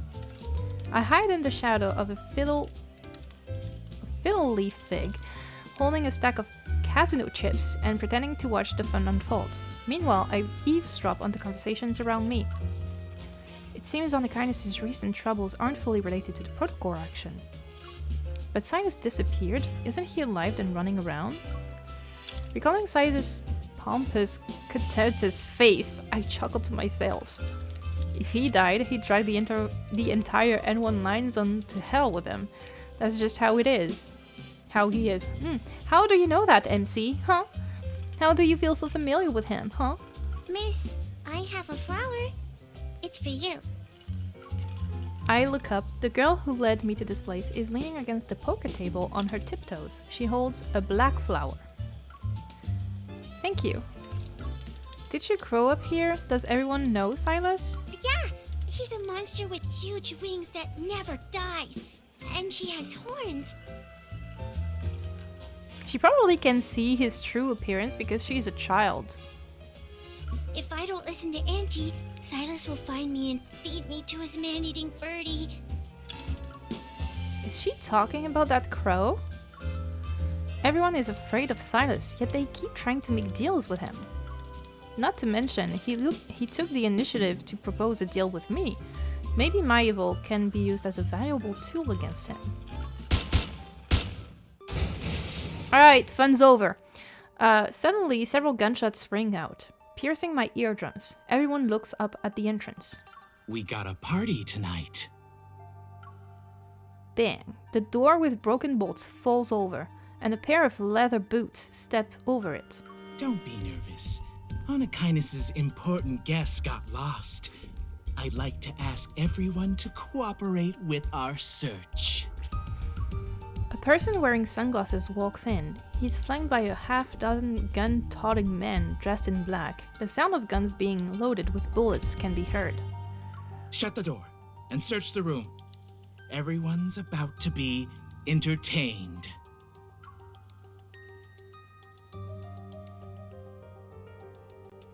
We hate that guy. We hate that guy. Night raid. Gunfire and the sound of tables and chairs getting knocked over intermingle with the N19 zone slang I don't understand. In the hidden utility room, I hug the little girl tightly as I look out the secret window that's facing the lobby. There are so many people. Today's a good day for business. Do you have a death wish? Hide and don't talk. The floor is soaked in blood, and the mice hiding under the floorboards scamper away in fear. Whistling, the man casually strolls over to the bar, rings a bell, and then shoves a photo in front of the shopkeeper. I suggest you bring out our guest. Mr. Sherman's not going to sit around and leave her unattended. The little girl is unhinged. I mean, she seems to have grown up in the N19 zone, so what do you expect? Isn't Sylus the leader of Onykinus? Who's Mr. Sherman? I'm sorry she's not here. I'd remember a pretty face if she actually showed up. That's us. Gonna keep your mouth shut. Fine. And Sylus definitely didn't send this guy after us. He turns around to face his comrades. His broken, wire-bound jaw opens as he lets out a hoarse cackle. Pry open their mouths one at a time. Someone will spill the beans sooner or later. And that someone is gonna be... not me. Missy, they're looking for you, right? The secret window is blocked off, and the woman's voice drifts softly through a gap. Are you going to hand me over to them? I try to sound calm as I tightly clutch the tranquilizer in my sleeve. I have yet to test the thing Xavier claims could paralyze an elephant, but there aren't any zoos in the N19 zone. Anyone who's Onykinus' target is valuable. I can get a better price if I find the right person. Yeah, like Sylus. Stay where you are. I don't want to hand you over like this. Suddenly, a crow soars in and dives toward the search party's leader, its razor-sharp wings aimed at him. What is that? Now, I roll and crawl out of the utility room. As I try to sneak away quietly, someone yanks my collar. I turn around and aim my gun. I see a familiar face in the shadows, his chin slightly raised. Hi, Sylus. So when someone saves you, do you always point your gun at them to express your gratitude? Well, you weren't exactly obvious. Several bullets graze him, only to dissipate into dust. Pretty badass. The people who fired the shots are strangled by something. They slump to the ground, dead. Remembering the rumors I heard before, as well as this Mr. Sherman, I'm quiet as I look around. Your underlings aren't exactly obedient. Before my mockery, Sylus's mouth twitches as if he wants to say something, but in the end, he just purses his lips. Focus on yourself first. Hearing Sylus's voice, the search party's leader suddenly panics. A cloud of energy particles gather around him. That's too late for you, guy. Several wanderers quickly materialize. Roaring, they rush straight for us. Are they calling for backup because they can't win? How is this not cheating? Sylus grabs my wrist and holds me in his arms. He slides his finger over the trigger of my gun, aiming the weapon at the figure in the center of the room. That was pretty cool. Do you expect people from the N109 zone to be nice and polite?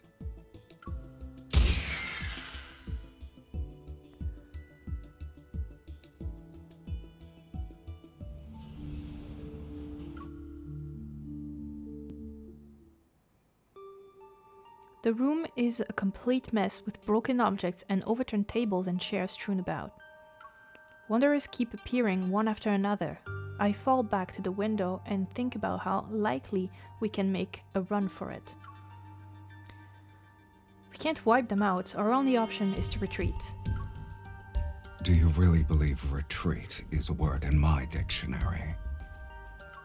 While I'm anxious and tired, Sylus is infuriatingly calm and smug.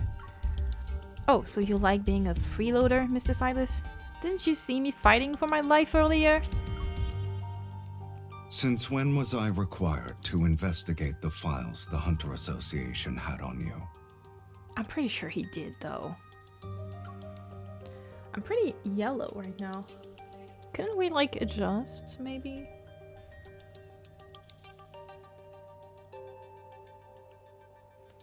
Not going to adjust. I guess I'll just stay warm then. Consider this training practice. Get ready. Sylus ignores my protests and aims my gun at the switch box on the wall. You won't get any help. Sure. Sure. A gun is fired and the lights go out.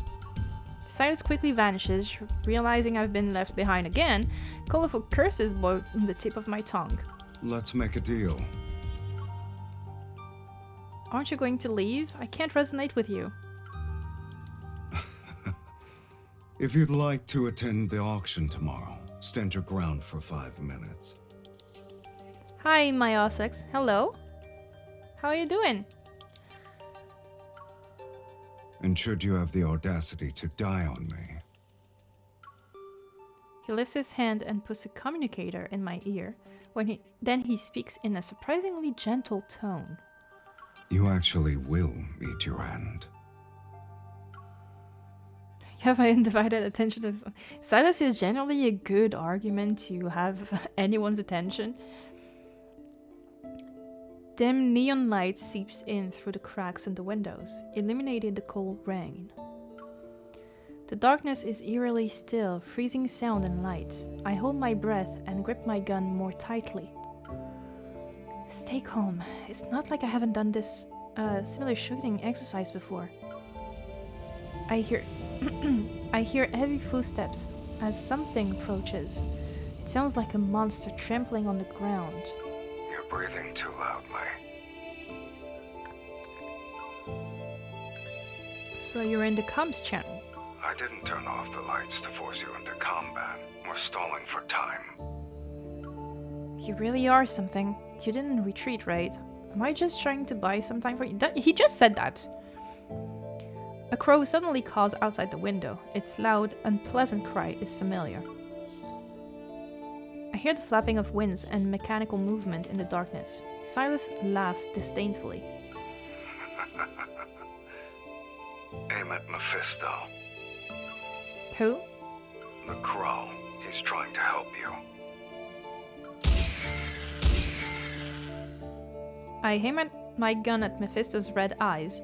Sure enough, as I fire, I hear wanderers dissipate one after another. Strange, doesn't seem like the number of enemies is decreasing. Sylus, if they can't clone themselves like bacteria, they're usually immortal like you. Sylus? There's no response. It's as if our call was suddenly cut off. Did something happen to him? But right now I have no time to wonder if he's safe or not. There are still figures in the darkness that are heading straight for me. Desperate, I shoot the wine barrels that decorate the ceiling. A cascade of alcohol rains down.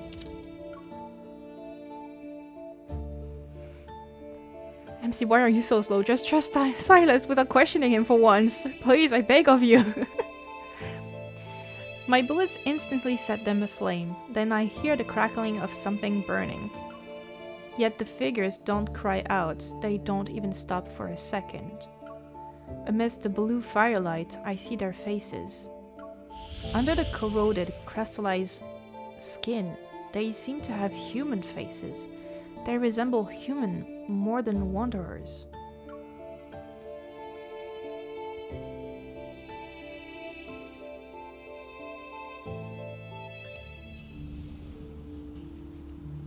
Now that we've done the Caleb story, it takes a whole new sense.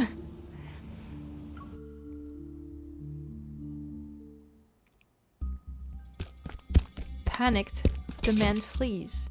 He trips over an abandoned auto, wandering around, falling into the wasteland along with his sunglasses.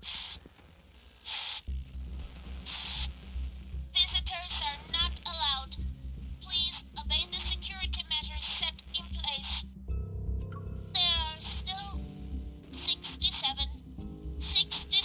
days until the project's completed. We will announce the greatest discovery to the world. That was supposed to be the Fountain of Atay. He struggles as he gets up and pushes open a heavy iron door that's hidden in the corner. Amidst a pile of old rusty devices, a dark-colored stone platform lights up. After a while, the lights dim, turning into a strange color. The man arches his back and let out a hoarse, eerie laugh. It's still here. The Flux Nexus. You're done for now. His laughter suddenly stops. Deadly black-red mist rolls in from all directions.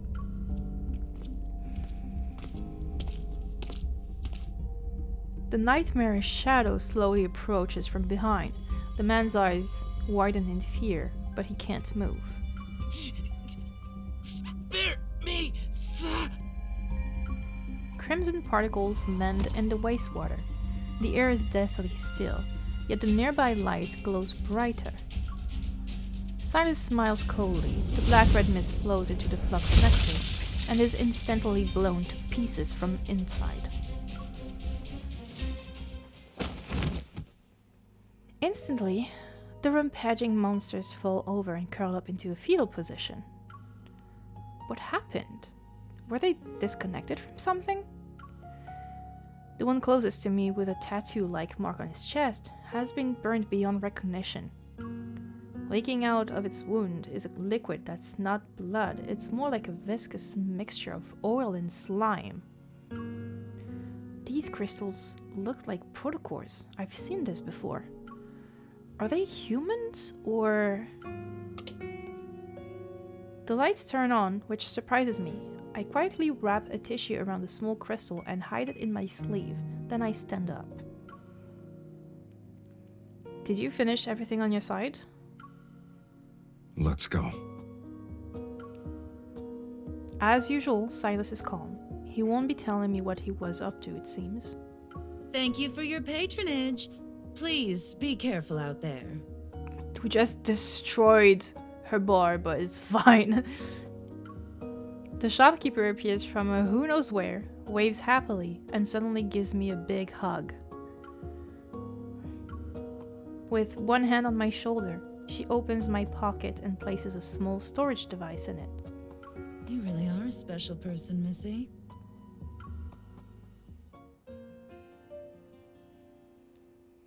On this rainy night, the motorcycle zooms down the road.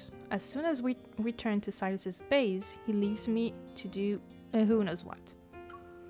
Meanwhile, the crow seems to have been triggered by something. Propping up his body with one wing, he opens his beak and loudly caws at me. I pick up and inspect the weird crow, finally realizing what's wrong. Did you break your wing? I guess you're not bulletproof. Did I accidentally hit you? As if expressing his grievances, the crow screeches. Sounds like a metal spoon is being scraped against a metal ball. Ooh. Don't tell me you're upset. You're saying it's my fault then?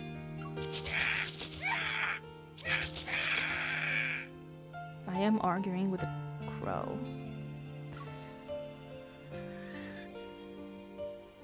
What happened? I turn around and see Sylus walking out with a glass of wine. His gaze sweeps across my face and lands on what's in my hands. He's saying his wing is broken. He's disabled now.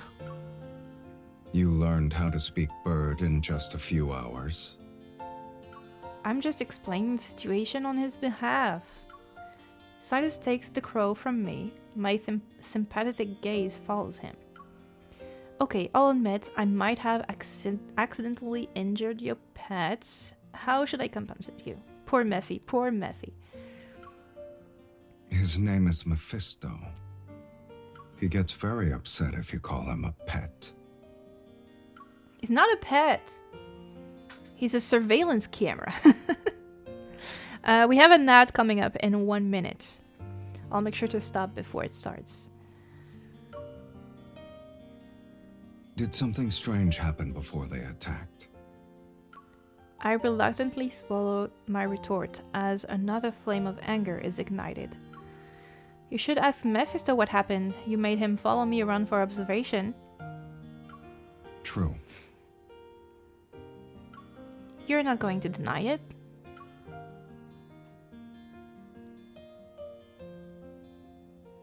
Sylus purposefully leans forward, his eyes shining like rippling cold liquid. Were you hoping I'd be flustered with how you exposed me? We're in the N109 zone, sweetie. Whether you... I'm stopping because the ad is starting. Okay, I paused because of the ad. I didn't think that he would carry on. I'm arguing with a crow. MC, let me introduce you to Fischl. She knows how to communicate with cacaos and treat them well. Actually, funny. A few funny things happened with Caleb yesterday. But like, so I was on the home screen and it was Caleb. Because I put both Sylus and Caleb so they switch out on whoever wants to meet. So yesterday it was Caleb. And he was like, I did think that I hear you say, I summon thee. Like, basically he was saying that he heard me, like, call him, like, to call out to him by saying, I summon thee. And I'm like, Fischl? Fischl? I summon thee. That's very Fischl. It was funny. What was funnier, though, is that so it was roughly at the same moment. I was done editing today's video, and I summoned the okay facial. Like, really, it was the same line. So I was finished editing today's video, and I was on Love and Deepspace because I put like the work thing, and I go ahead and I make myself a sandwich. And then I was like, okay, I'm with my sandwich going back to my desk with my phone in my hand. And I'm like, oh, let's see what Caleb, oh, nice, I'm not orange anymore. What Caleb wants to eat. So I go on the what to eat interaction and I ask him what to eat. And he's like, you have either what do you recommend or what are you eating now? And I said, what do you recommend? And he said, a sandwich. And I was there, sandwich, like biting down on my sandwich. And Caleb being like, a sandwich would be nice. Like, it could be good. And I'm like, uh-huh. Uh-huh. With my sandwich, like, really, like, in my mouth. I'm like, yeah, a sandwich would be good, I guess. He's watching. I mean, Orion, you know the weird shit that happens sometimes. Because when I stream in the Discord, and I'm like, okay, I'm gonna go to bed. Like, I type on the chat, like, on my computer, on my PC, right? And you have Sylus that'd be like, just go to bed. Your eyelids are drooping. And staying up won't help. And every time with Orion, we're like,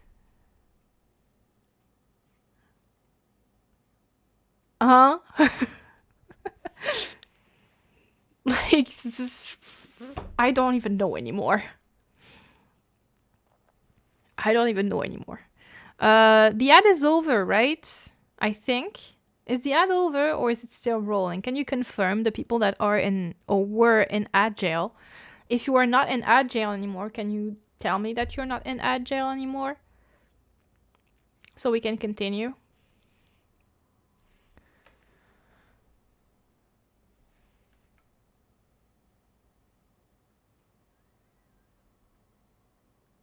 Okay, I have some emotes.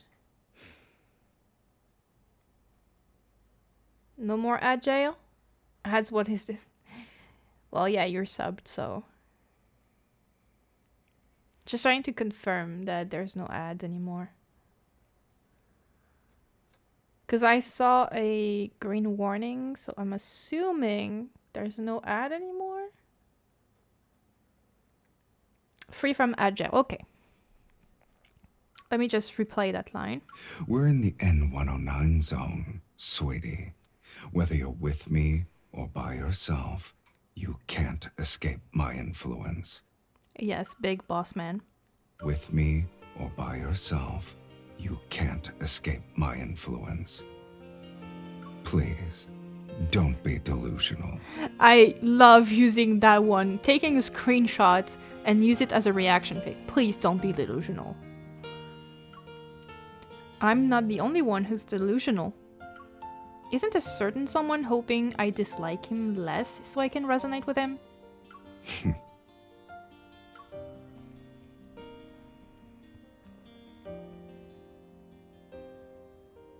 Despite having gone through such a big ordeal and being mocked, Sylus still shows no sign of anger. He fiddles with Mephisto's broken wing, takes a sip of his drink, then places the glass in my hand. His iconic voice line, yeah. Stop lying to yourself and to us. Why am I holding his stupid glass for him? As I try to put it down somewhere, Sylus suddenly turns around, walks to the other side of the room, and calls me over. Hurry up. As he is calling all of us with that one. Bring me more wine. Oh, the audacity! Hi, Silver Foxing, and welcome to the... Well, thank you for the... Moon.exe ceased functioning. Hi, Silver Foxing, and welcome. How are you doing? Okay, that was okay.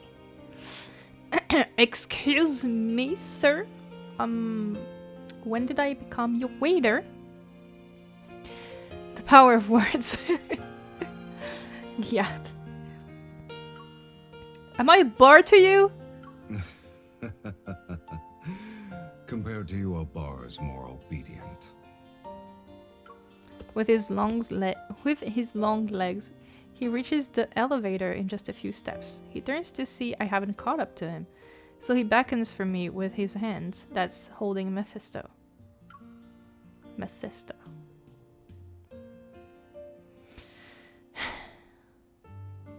Words are hard someday. Some days. Agreement. After transferring the data from the storage device, a hologram of Solon Hotel appears. The other file is a list of the auction's attendees. It even has my fake identity and name on it. While it's not complete, it's enough for me to get a better understanding of the auction. By the way, those guys who tried to capture me back at Elysium, were they actually traders who used to work in Onykinus? They also mentioned a Mr. Sherman. Who's that? Why are you interested in a dead person? Next to me, Sylus tosses aside Mephisto's broken parts. He gives me a blank expression.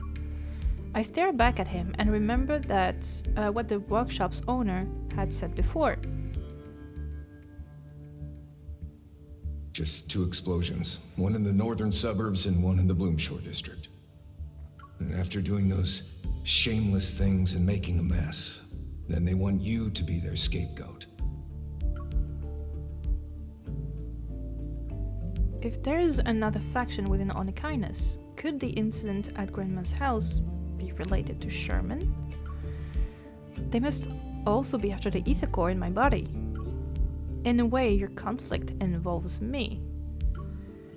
No, you left me behind on purpose as bait, didn't you? So you could clean up. I turn my head to see Sylus and Mephisto exchanging glances. The crow lets out a defiant wail. It doesn't matter how deep your hatred is. You've cursed me enough. Get over it. Besides, it was an accident. I didn't mean to injure you. Also, you were stalking me earlier. Even if I did it on purpose, you deserved it. You can scold me directly, if you want. Under the hazy lights, Sylus reveals a gentle look completely uncharacteristic of him. It's not uncharacteristic, I just don't know him that well. I compose myself, realizing I've been unreasonably angry with him. Thank you! Finally your connected brain cells. Yes, you were unreasonably angry with him. Regardless of whether he wanted to clean up or not, those people were after me. I had to face them sooner or later. A silence settles between us. I clear my throat and try to change the topic to lighten up the mood. When we first met, you said we were the same. If I don't ask now, he might not have the patience to answer me tomorrow. You probably have an ether core inside you too. Mine is in my heart. Yours, is it in your eye? Sure. Think of it like that. My ether core doesn't seem to be any different from a normal protocol though. It's not very useful. But that's not the case with yours. Sylus stops moving his hands for a moment and looks at me with a blank expression. It helps me see what people want the most. It exposes the desires that they refuse to admit. So those chaotic noises and visions in my mind back at the dining table were also caused by his ether core? As I think about it, I can't help but look into his eyes again.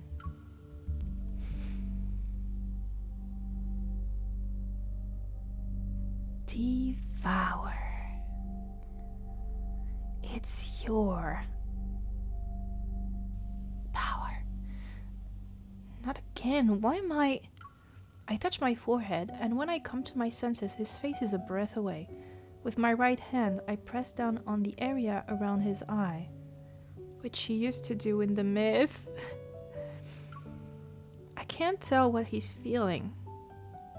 His thin eyelashes gently brush against my fingers. Sylus doesn't break eye contact with me, as if he's looking at something hidden in the depths of my gaze. Have you gone mad?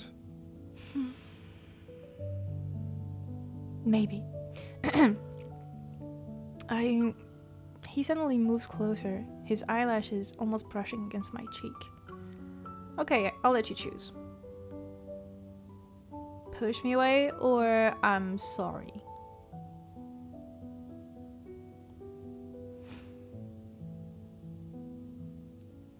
If only you remembered, MC. If only. I'm sorry. I'm sorry, I just wanted to get a closer look at your ether core. I thought he would push me away, but he didn't. You like it? You like it when people do that? I take a deep breath and meet his gaze again. Didn't you want to resonate with me? Do you want to try again? Without waiting for him to answer, I grab his hand again. Come on, I'll use both hands this time. A chill blankets his body. I'm not sure if it's the cold breeze coming in from a small gap in the window or his aura. Okay, we have a funny scene here. He's good at fighting, he's good at fighting, he's good at fighting. The old gas lamp above us flickers and emits a light softer than the sounds of our breaths. He looks good, he looks good, he looks good, he looks good. I can hear you talking. Enjoy it. This is one of the two good things I can think about you. Moving my gaze down, I look carefully at our interlocked hands, but I still can't feel even the slightest change. Yes, it looks very good. It seems we can't rush our resonance, but with the auction fast approaching, I need him to work with me as soon as possible. I organize my thoughts and use the nicest tone I can muster. You already know I entered the N19 zone to get an ether core, so that's at the auction. And since you want to resonate with me, I have an idea. I don't know if I should say it though. Then don't. I force myself to suppress the anger in my heart. But I can't resonate with you because I reject you on the subconscious level. That means my evil is controlled by my emotions.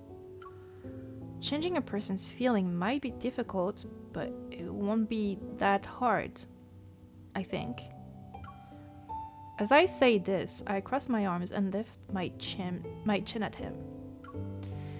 There's an easy solution right in front of us. Help me get the ether core and ensure my safety by escorting me out of the N19 zone. You'll be able to use me as bait to clean up, right? It's almost as if your face is saying you're doing me a huge favor.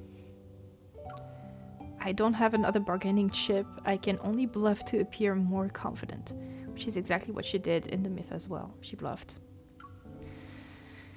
I also know my clumsy attempt won't fool Sylus. That's why I'm telling the truth.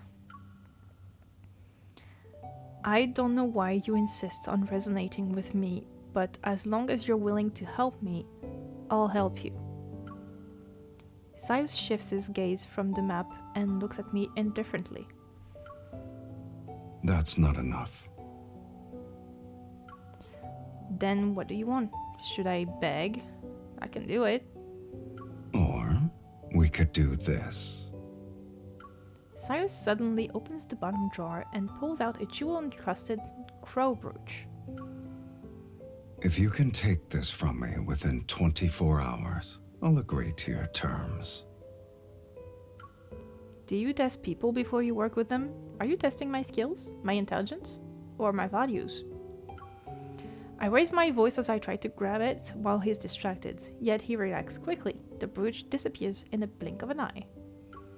Only when you have a bargaining chip can you make a deal. And since you're the one who proposed this, use your own methods. You should be thankful the goal is clear enough this time. I actually have the brooch. It's on my scarf. It's behind me.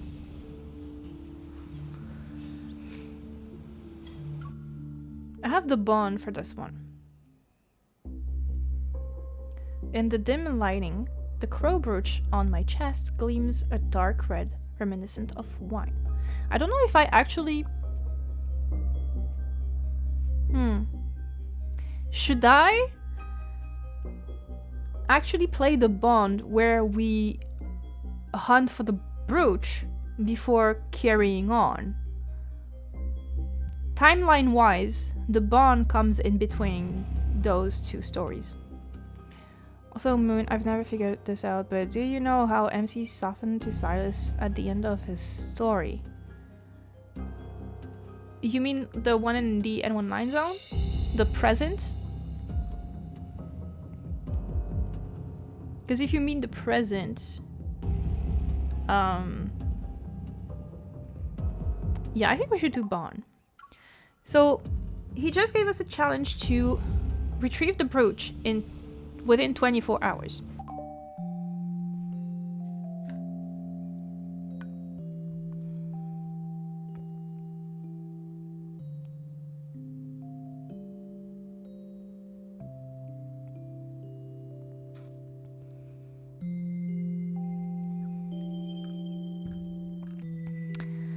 Thanks for the reminder, Sylus.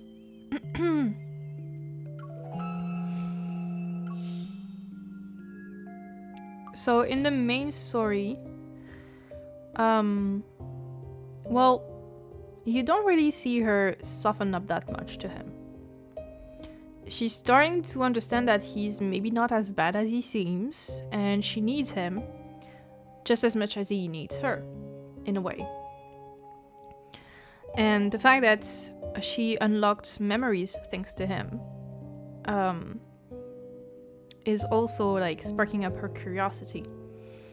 But like if you really read it, she doesn't really soften up to him in the main story. It's in the side stories that she slowly softens up to him. Thanks for the follow, Snowy, and welcome. Like, sure, she's not like hating him as much at the end, because yeah, he's not as bad as he seems, but yeah,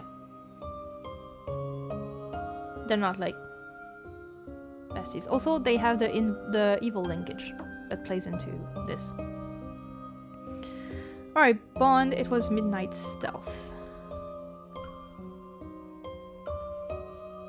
So we got challenged. We have 24 hours to retrieve the brooch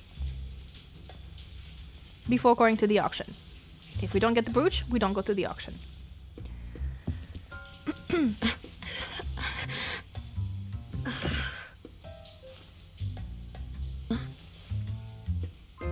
Don't tell me. Not in this pocket.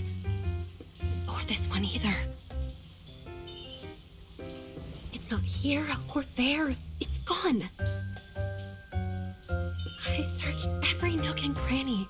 Where else could it be? Did he take it into the bathroom?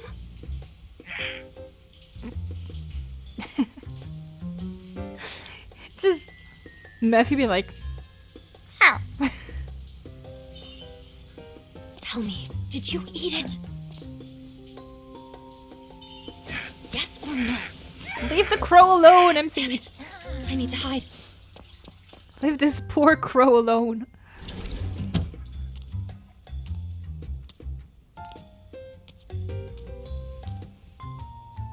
calling PETA. Why does he have to come out now?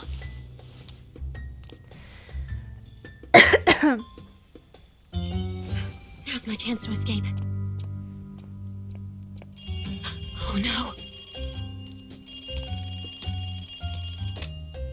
Mr. Sylus, we found a list of all the attendees from that night at the Nest. About that night. That night at the Nest. Does it involve me?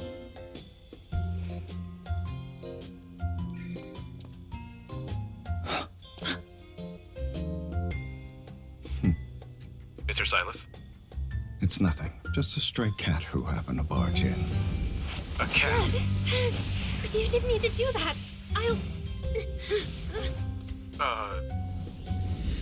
I'll leave you alone now.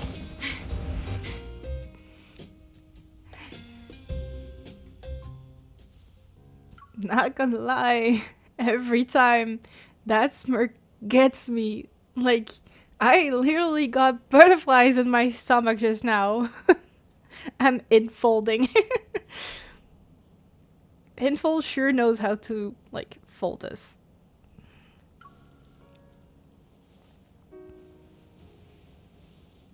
I'm trying. This is the fourth time we've met since last night, kitten. You set a time limit for finding the brooch, but you didn't say how I should find it. I doubt I'm breaking any rules. Do I need to remind you about your so-called methods from before? Get out. Oh. Leave. I was caught again. This time for sure I'll...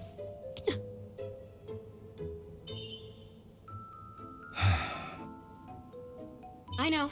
I'll go now.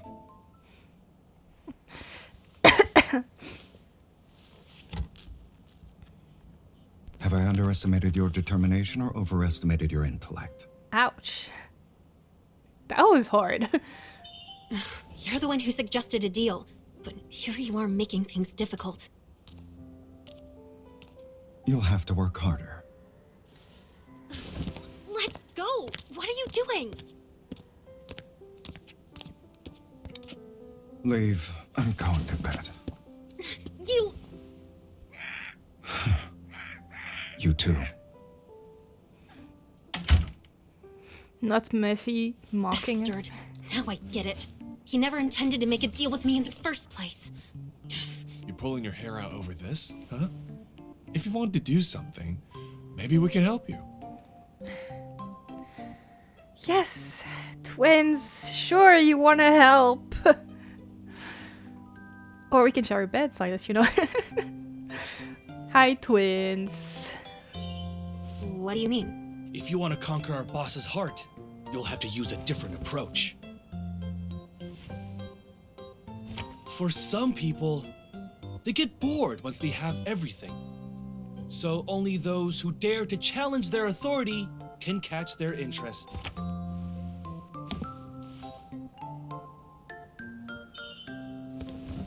When you're dealing with such a person, you bow down and submit to take them out in one go. In other words... What? Strike when they're off guard. Boss is the least guarded when he's sleeping. I love them. You only have one shot. Don't waste this chance. Just do it.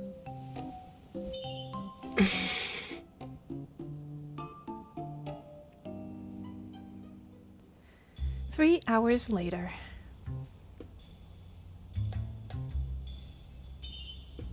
Evil ceiling handcuffs and a tranquilizer gun. You notice how the twin says, oh, if you want to conquer our boss's heart. Well, we were supposed to look for a brooch, but... Hi, thanks for the follow. Tastiest Sin. Hello, welcome. The gun is pretty. The gun is giving Jinx vibe, kinda. Hello, hello. This is a terrible idea. I'm gonna get killed the moment I try it. I don't have much time left.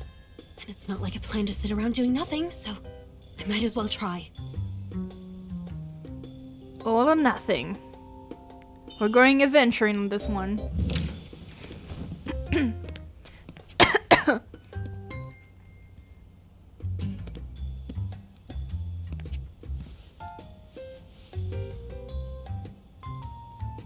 Sylus.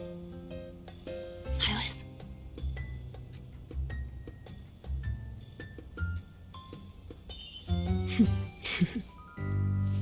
She's having way too much fun with that.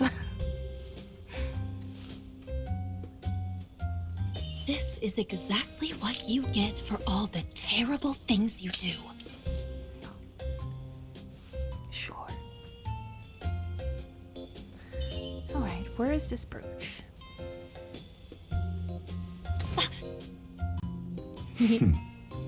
Showing up uninvited at this hour. Want me to tell you a bedtime story? Yes.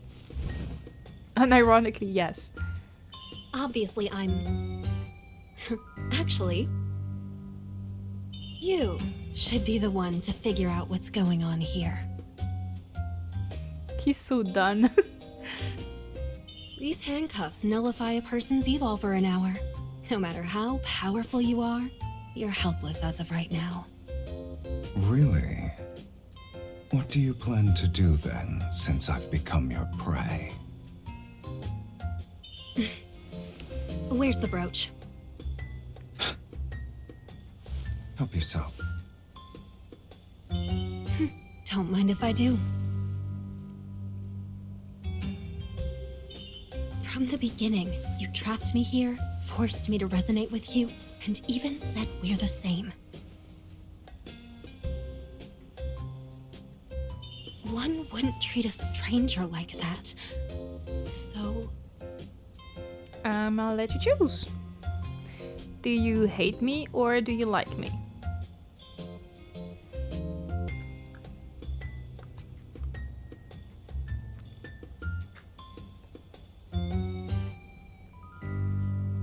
Screaming, kicking my feet, rolling on the floor, tweaking, twerking, or having pepperoni.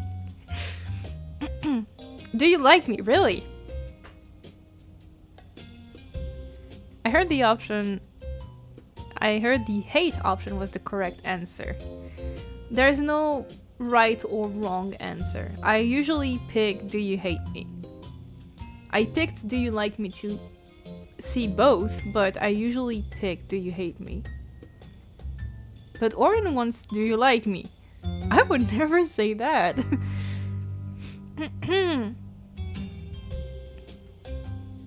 Alright, we're gonna go with Orin's option then. Do you like me? Don't tell me you like me.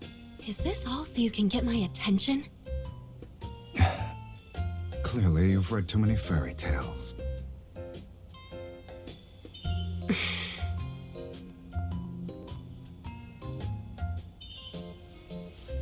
Does my answer matter? Huh? This is when he says, he's like, come on. You've read too many fairy tales. Like, do you think I'm picking on you because I like you? And then, when he sees that she's frustrated, he's like, oh. Does my answer matter? Like, is it important? Because he probably thinks that she just hates him anyway, so...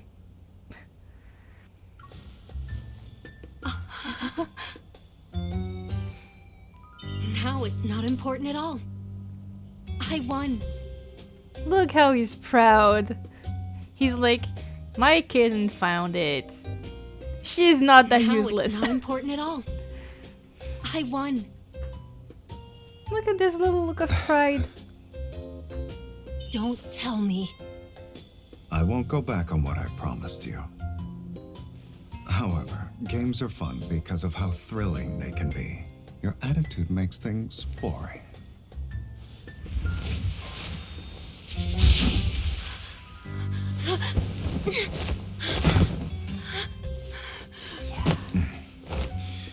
You're pretty good at running away. That was very hot, yes. Give it back. Are you using this on me?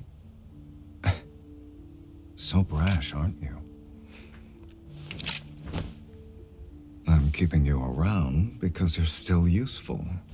And I truly enjoy watching my little prey struggle. Especially when it thinks it can escape from me.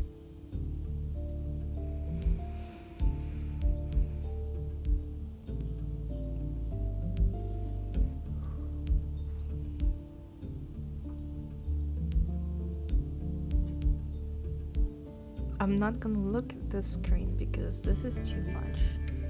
The look on his face is very, like, doing things to me. Let me go. I already have it.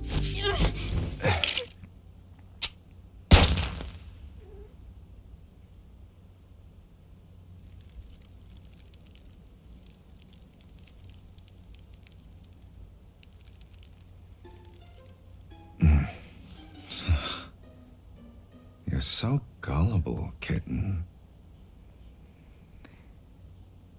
Did she really trust the twins? Like, come on.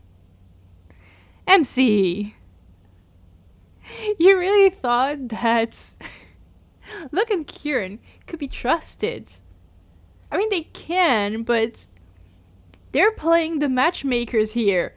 They were not going to help you with the brooch. They just want to set you up with Sylus. He's like, they like, listen, our dad is single and we want a mom. I love the twins. Yes, Lydia has arrived. They obviously. Yeah, obviously. No, don't put your hair on my face.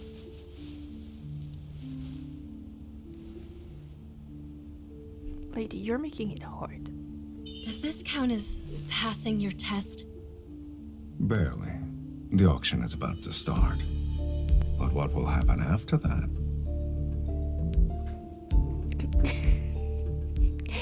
Help! I'm being harassed.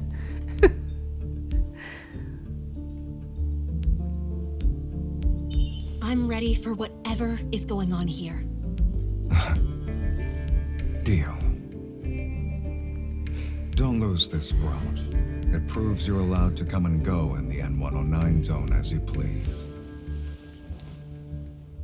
Which means we earned his protection. I mean, he was already protecting us, but like, this is our pass, and anyone that sees us knows that they better not mess with us. So we retrieved the brooch. Now, we can go to the auction.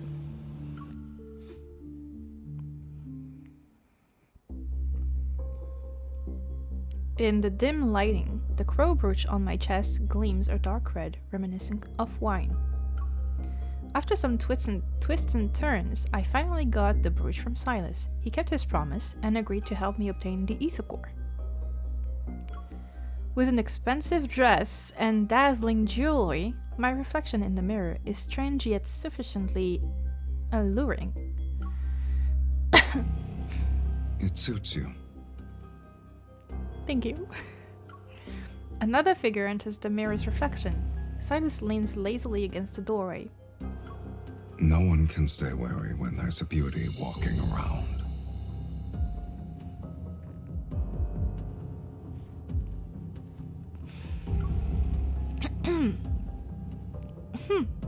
This beauty will bash your skull sooner or later. MC! That was unnecessary. That was so unnecessary, MC.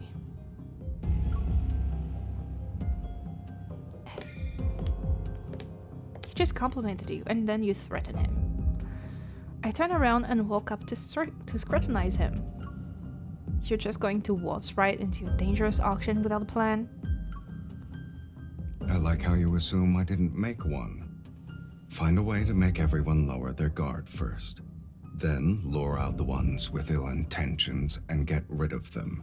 Then I'll cover you while you fetch the ether core's other half. That's it?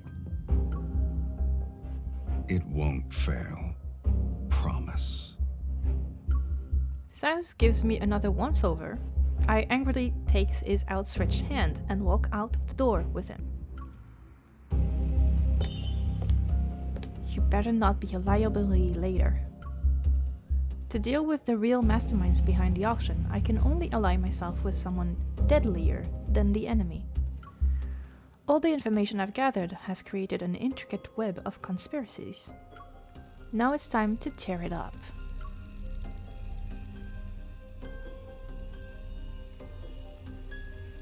In the sky, the stars are devoured by an endless darkness. The Deepspace tunnel is silent, seemingly frozen in time. Suddenly, there's a thud, a pulse resembling a heartbeat. Cosmic dust silently fills the air. Something penetrates the invisible barrier and slowly opens its eyes.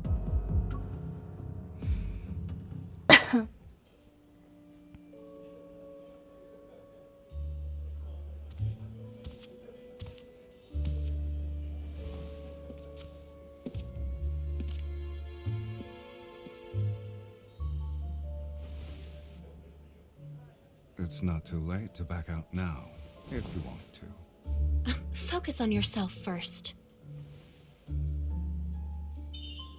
Stay frosty. It's showtime.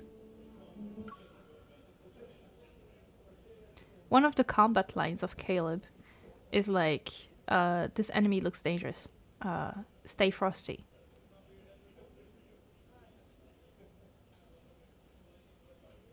She picked up the stay frosty from Caleb.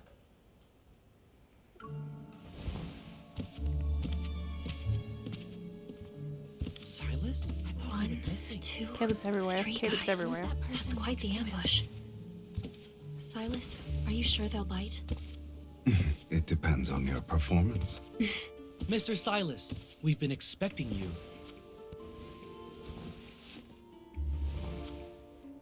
I assume you already know how to act as good bait.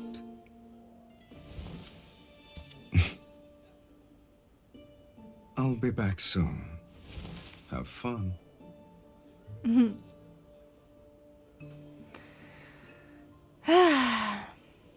If only.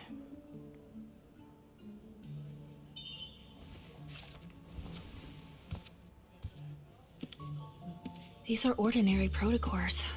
Good thing they aren't bombs. Something's off about this one. Was it tampered with?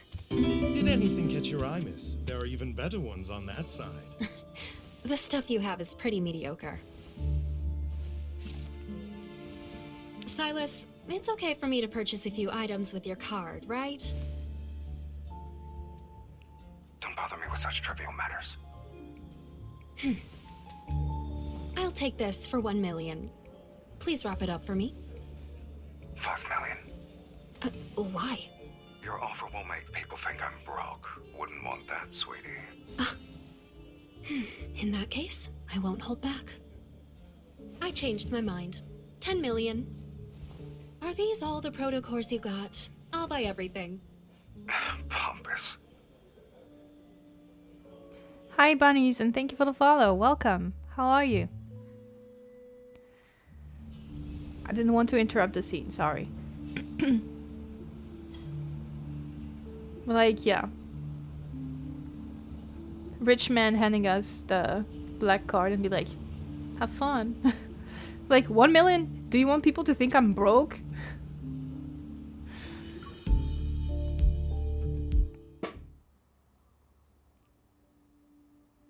Bro, I would act the same thing. I'll buy everything if you don't want people to think you're broke. Beams of golden light shine and form... Okay, beams of golden light shine in from the smooth dark walls. They illuminate the room's elegant decor. My guy will be going on a shopping spree. For sure. On the sofa, Sylus shakes his whiskey glass. Ice cubes swish around, making soft clinking sounds. There's a painting on the wall called In Expectation, which depicts angels, demons, and the Grim Reaper sitting around the table. The last empty seat seems to be for him. Mr. Sylus. The man named Sherman walks into the room and nods humbly at Sylus. Sylus looks up, the corner of his mouth curling into a half smile. And then a dark cloud of mist seizes Sherman by the collar and slams him into the ground.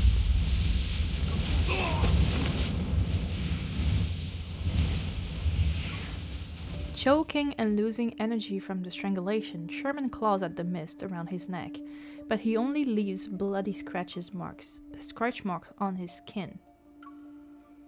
Even a meticulously crafted plan is powerless before absolute strength. My time is limited, so let's cut to the chase. No, I didn't betray you. Oh, I know. You're too much a coward to do it on your own. But the people who said they'd help you replace me must have made an offer only an idiot would refuse. Sylus glances at the clear alcohol in his glass and puts it back on the table.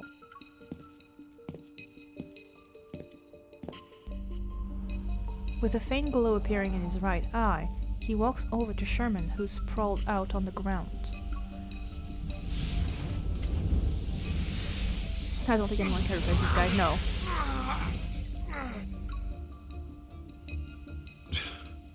I see. Their method of buying traitors is as old school and uncreative as ever. Enduring an excruciating amount of pain, Sherman finally discards his hypocrisy and scowls. Sylus, don't think. With them around, you won't be cocky for long. Sylus reveals an intriguing smile and looks down at him. Since you chose betrayal, my only option is to make you pay in advance.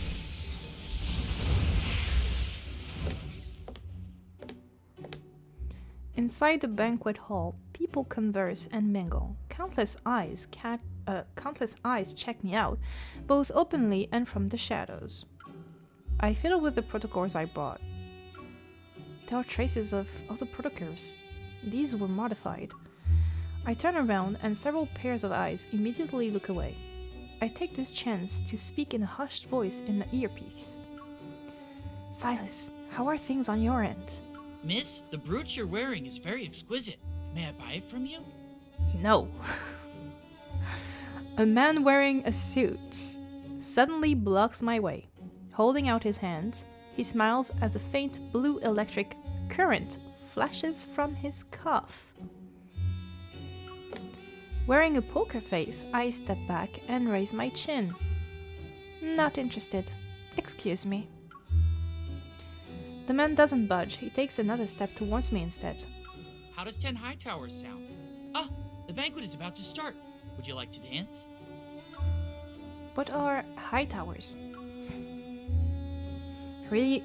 They're special weapons made from high-grade protocores. A single high tower can obliterate this entire hotel. Sorry, the brooch is a gift from me. You wanted to sell it. Who knows if you were coming back or not? Are you disappointed? You...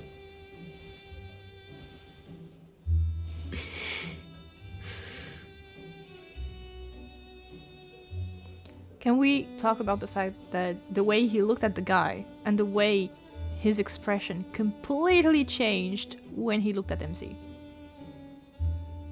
Like, it was a deadly gaze on the guy, and it became the softest look on earth for MC. He was going to spend a fortune so he could dance with me. What about you?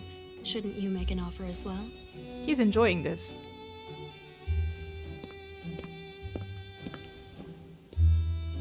The Ether Core's location. You know where it is?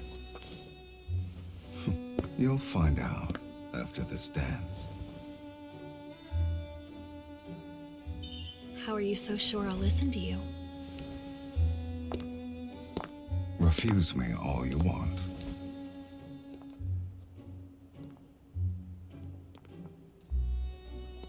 They're so sweet. His color palette is red, but he screams of green flag. Yes. Green is the opposite of red on the color theory. We are reaching the end soon. Soon.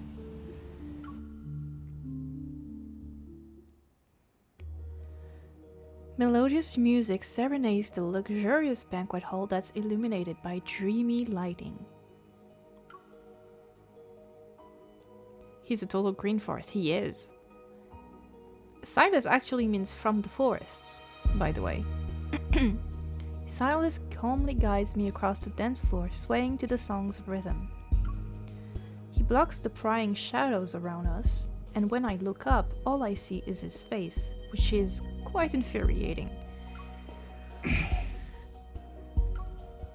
You need to be smarter if you want to retaliate against me.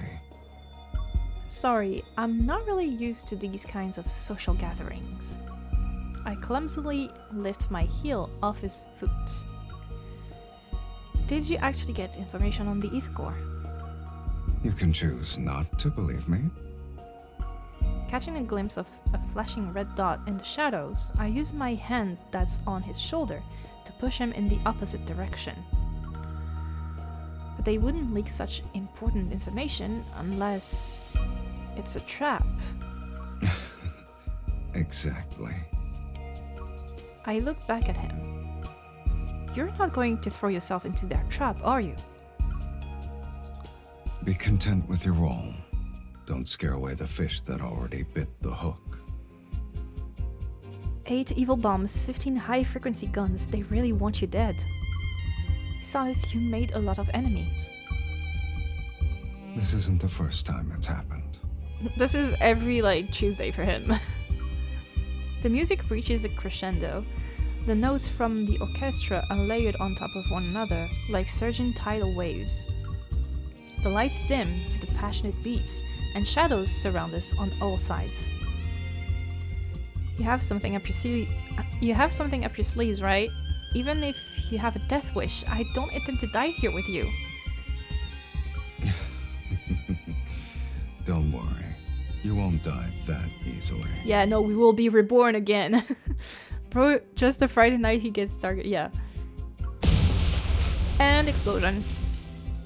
A deafening explosion drowns out the music and ensuing screams. The beautiful hall is instantly reduced to rubble. Amidst the surging chaos, Sylus tightens his grip on my hand. I hear him softly scoff. To my surprise, I see him nonchalantly crush something before throwing it into the debris. You had the detonator this whole time? The vermin were taking their sweet time. I was getting impatient. Sylus's hobby is blowing up stuff. The metaflux is quickly increasing, and there is more than one wanderer. Be careful. I take out my weapon from under my dress and fire several shots at the wanderers that was about to attack Sylus. That was close. How long do you think you'll last with an outdated weapon? He's about to sugar daddy us. Sylus tosses over another gun.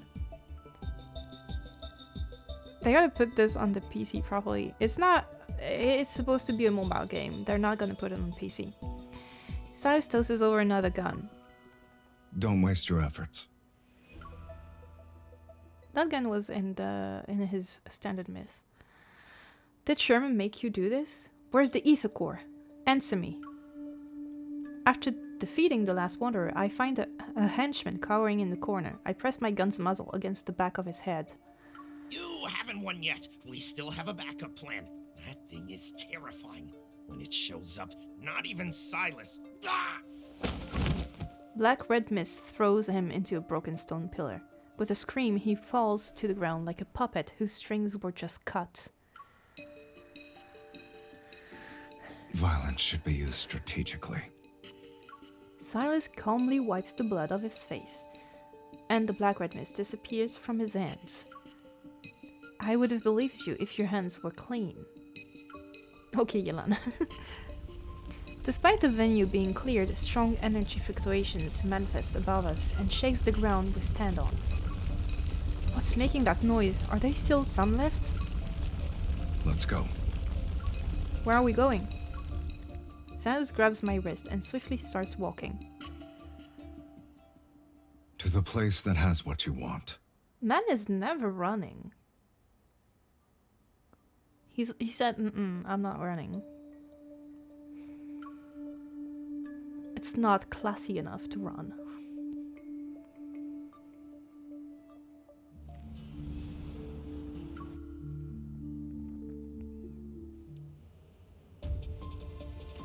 The almost transparent elevator quickly ascends, and the colorful nighttime scenery is hidden by the clouds.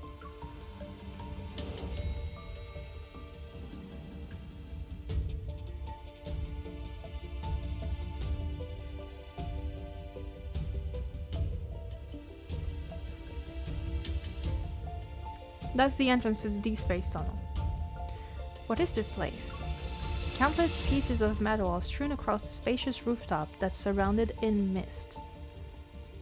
And in the haze, barely visible, are abandoned collection vessels, transporters, and other devices.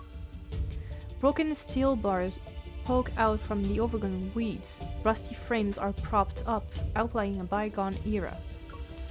It looks like a laboratory for experiments. Yeah, no shit. It was one many years ago, but they abandoned it a while back. They? Stepping over a broken fragment and glass shards, Sylus Stone remains aloof. Ever. Oh, of course it's Ever. Ever? Girl. As the most prestigious international business group, it's basically supports the whole Lincoln City. How could they be involved with the N19 zone? I heard that before the Chrono Rift catastrophe, the N19 zone was the most prosperous tech hub. So I guess it makes sense that Ever used it as a research base. You really are a naive Lincoln citizen. What do you mean? Sylus gives me a look. Many locations were affected by that catastrophe, yet only the N109 zone turned into a wasteland. Why do you think that is?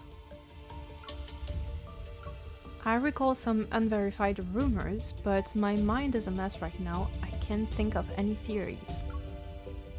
We're here.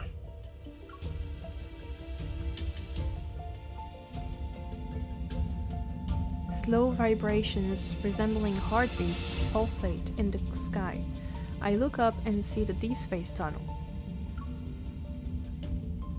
Dense clouds and vortexes churn amidst the darkness, and occasionally a stream of light flashes across the night sky.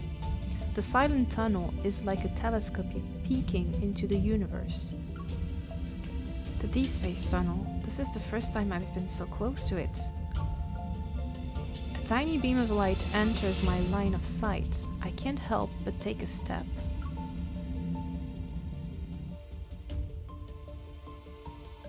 It's a flux nexus. I saw one in a no-hunt zone. Then you should know what it contains. These fluctuations aren't produced by normal protocores. Sylus stands next to me, looking at me with his eyes that have unfathomable depths. Think about it first. Once you take it out, there's no going back. There's no going back.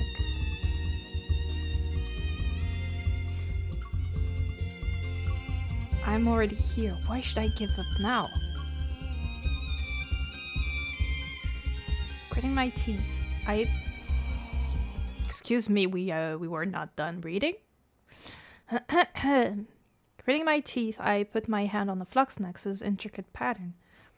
The power of resonance instantly flows through my body, and dazzling light seeps out from my palm. A shiny floating protocore appears. The ether core. Yet as soon as I touch it, the ground starts to shake. A storm appears. Let me read! A storm appears. Violent fluctuations lash out from the Deepspace tunnel's entrance. A huge shadow emerges from the vortex. It's getting closer and closer. Its wings blot out all the light in the sky. Sorry. Is this the backup plan they talked about?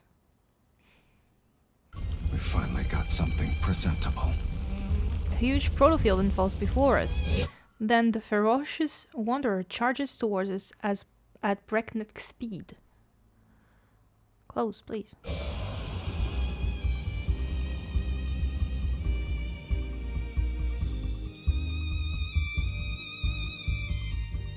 So we fight the wanderer. It's a huge crow.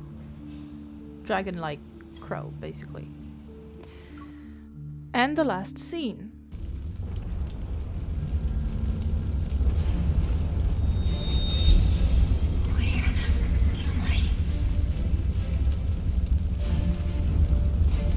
There's so much blood. You must press on. Because if you don't, there's no going back. Eye vision blurs. Amidst blood and fire, the Deepspace tunnel appears. It shakes violently. You must press on.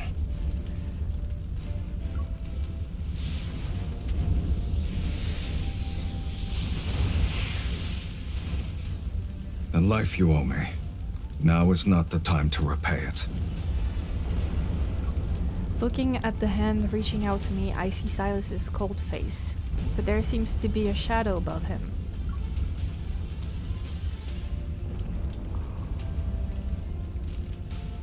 Is the shadow his wings? I can't help but reach out as well. Unprecedented power swells between our intertwined fingers.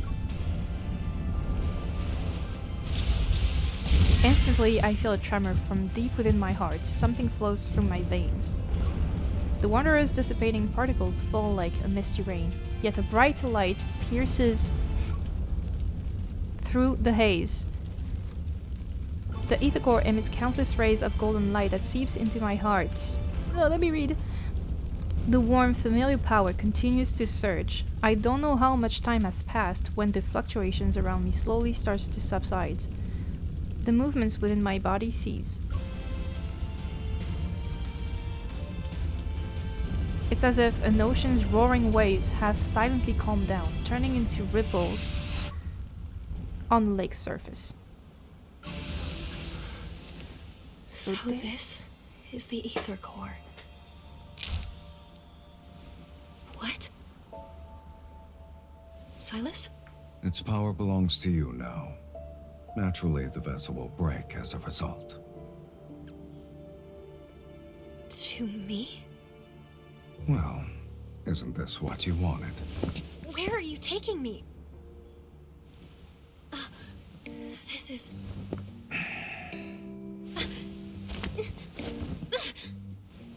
Let go already!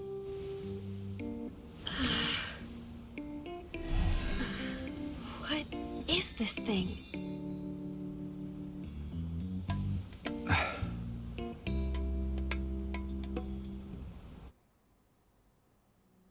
This is your soul. And his soul. Half of it. Half of it. Of each, actually. Nope, yeah, that is extremely hard to watch now. Sylus doesn't respond, and the powerful tremor that shook the Deepspace tunnel ignites a chain reaction within the N109 zone. Those shadows who believe they control Anakinus are eliminated from Fate's tapestry. Unable to see the undercurrents beneath the water's surface, I can only smell the scent of smoke becoming more poignant as it's carried by the wind. Structures crumble and collapse, and Mephisto's wings pierce through the boundless darkness. He's accompanied by the distant tolling of a bell. It's almost like an announcement, as if the world is saying, the true leader of Anakinus has returned. In some cultures it means you're married to him, MC. Enjoy. Yes.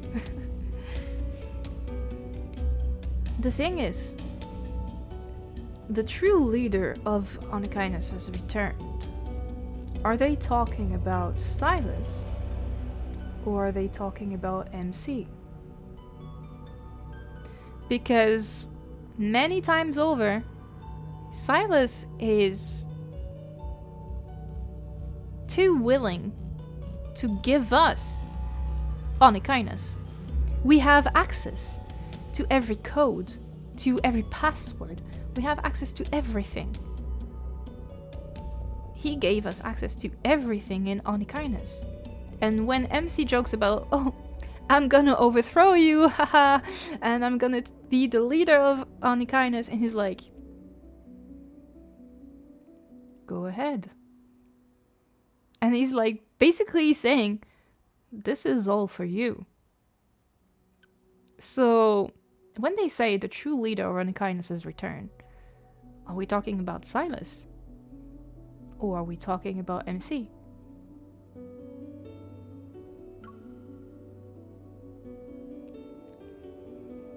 However, Sylus, amidst the raging storm, remains nonchalant as he sits next to me.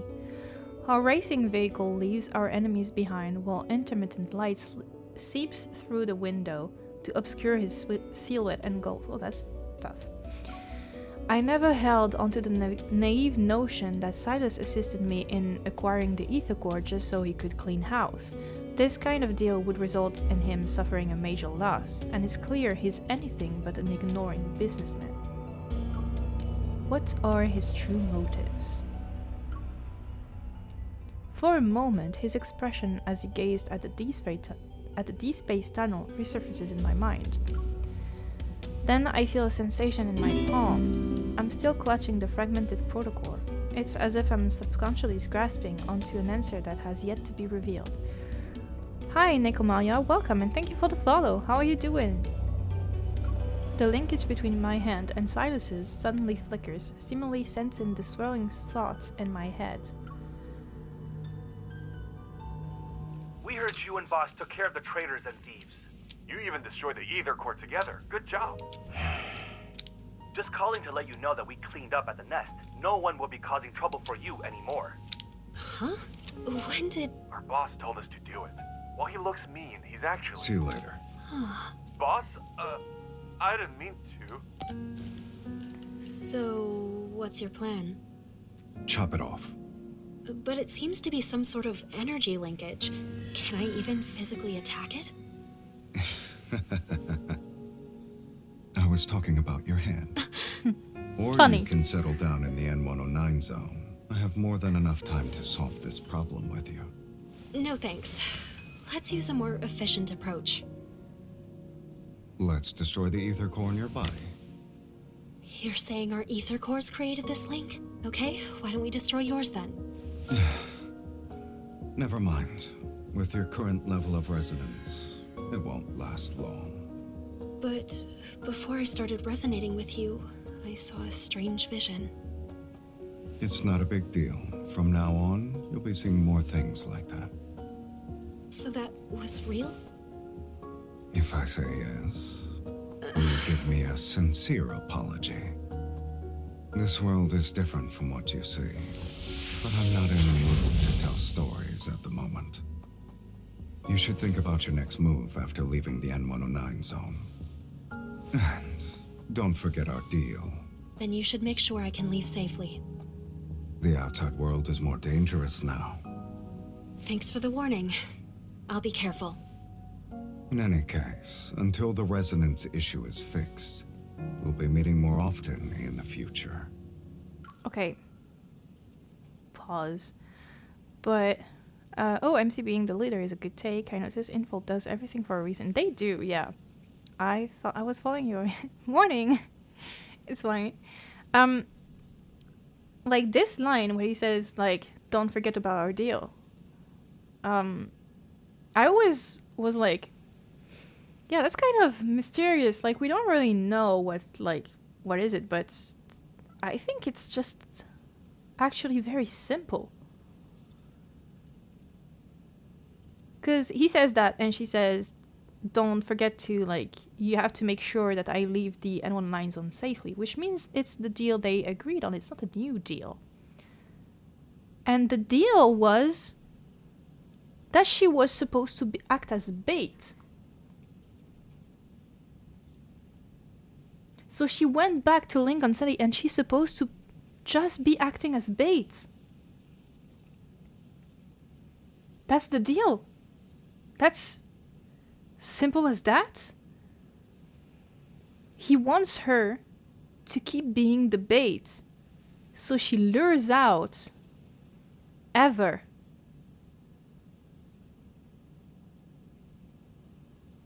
I think it's simple as that. And she's doing that successfully in a way, because look, Caleb is back, and we know that he's deeply connected with Ever. And we are, like, getting information. I think that's just it. That's just the deal. He wants her to act as bait, to continue acting as bait. Well, next move is to move it to your house and share the same bed. No? Okay. We wish that. And so I left the N19 zone. The dust settled. But the deal with Sylus lingered, like a silent yet turbulent mist.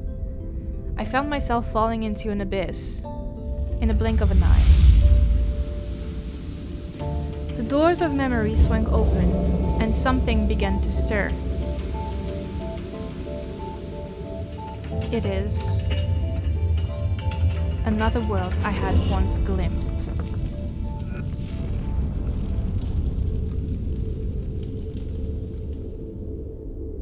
At the confluence of the intertwined timelines, I hear it, a faint yet distinct heartbeat, echoing through the stillness of eternity.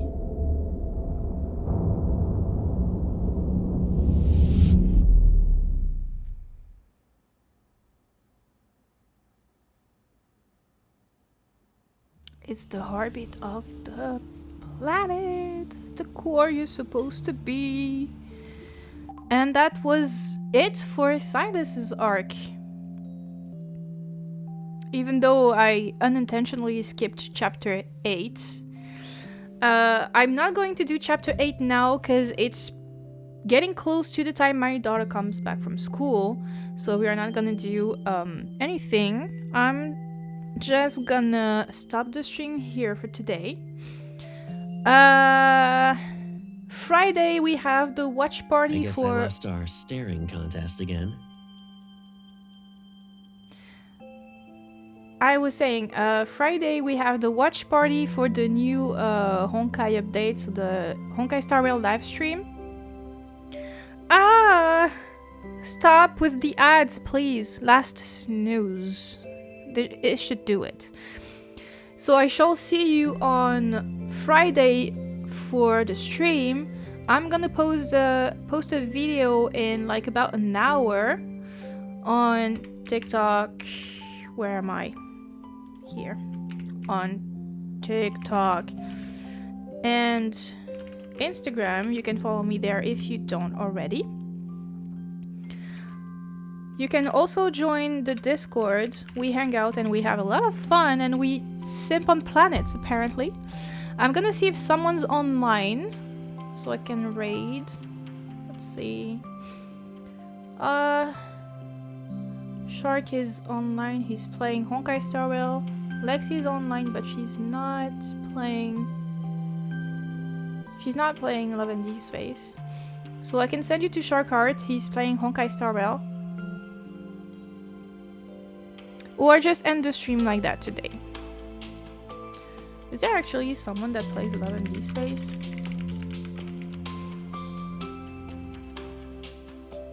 I want to browse the category, please. Like such. Sorry. Oh my god.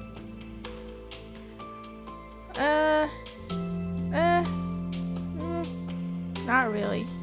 Alright. Charm B. Oh! Okay, it's him. Okay. He's a good one.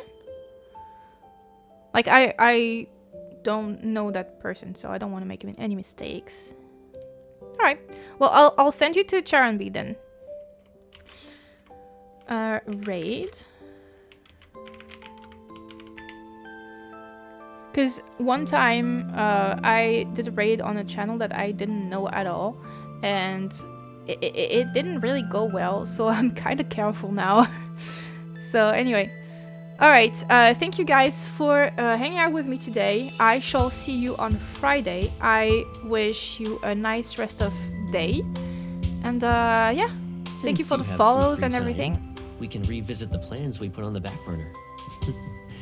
For example, we still have that model we were working on. We only completed half of it, remember? I'll see you guys next time. Bye.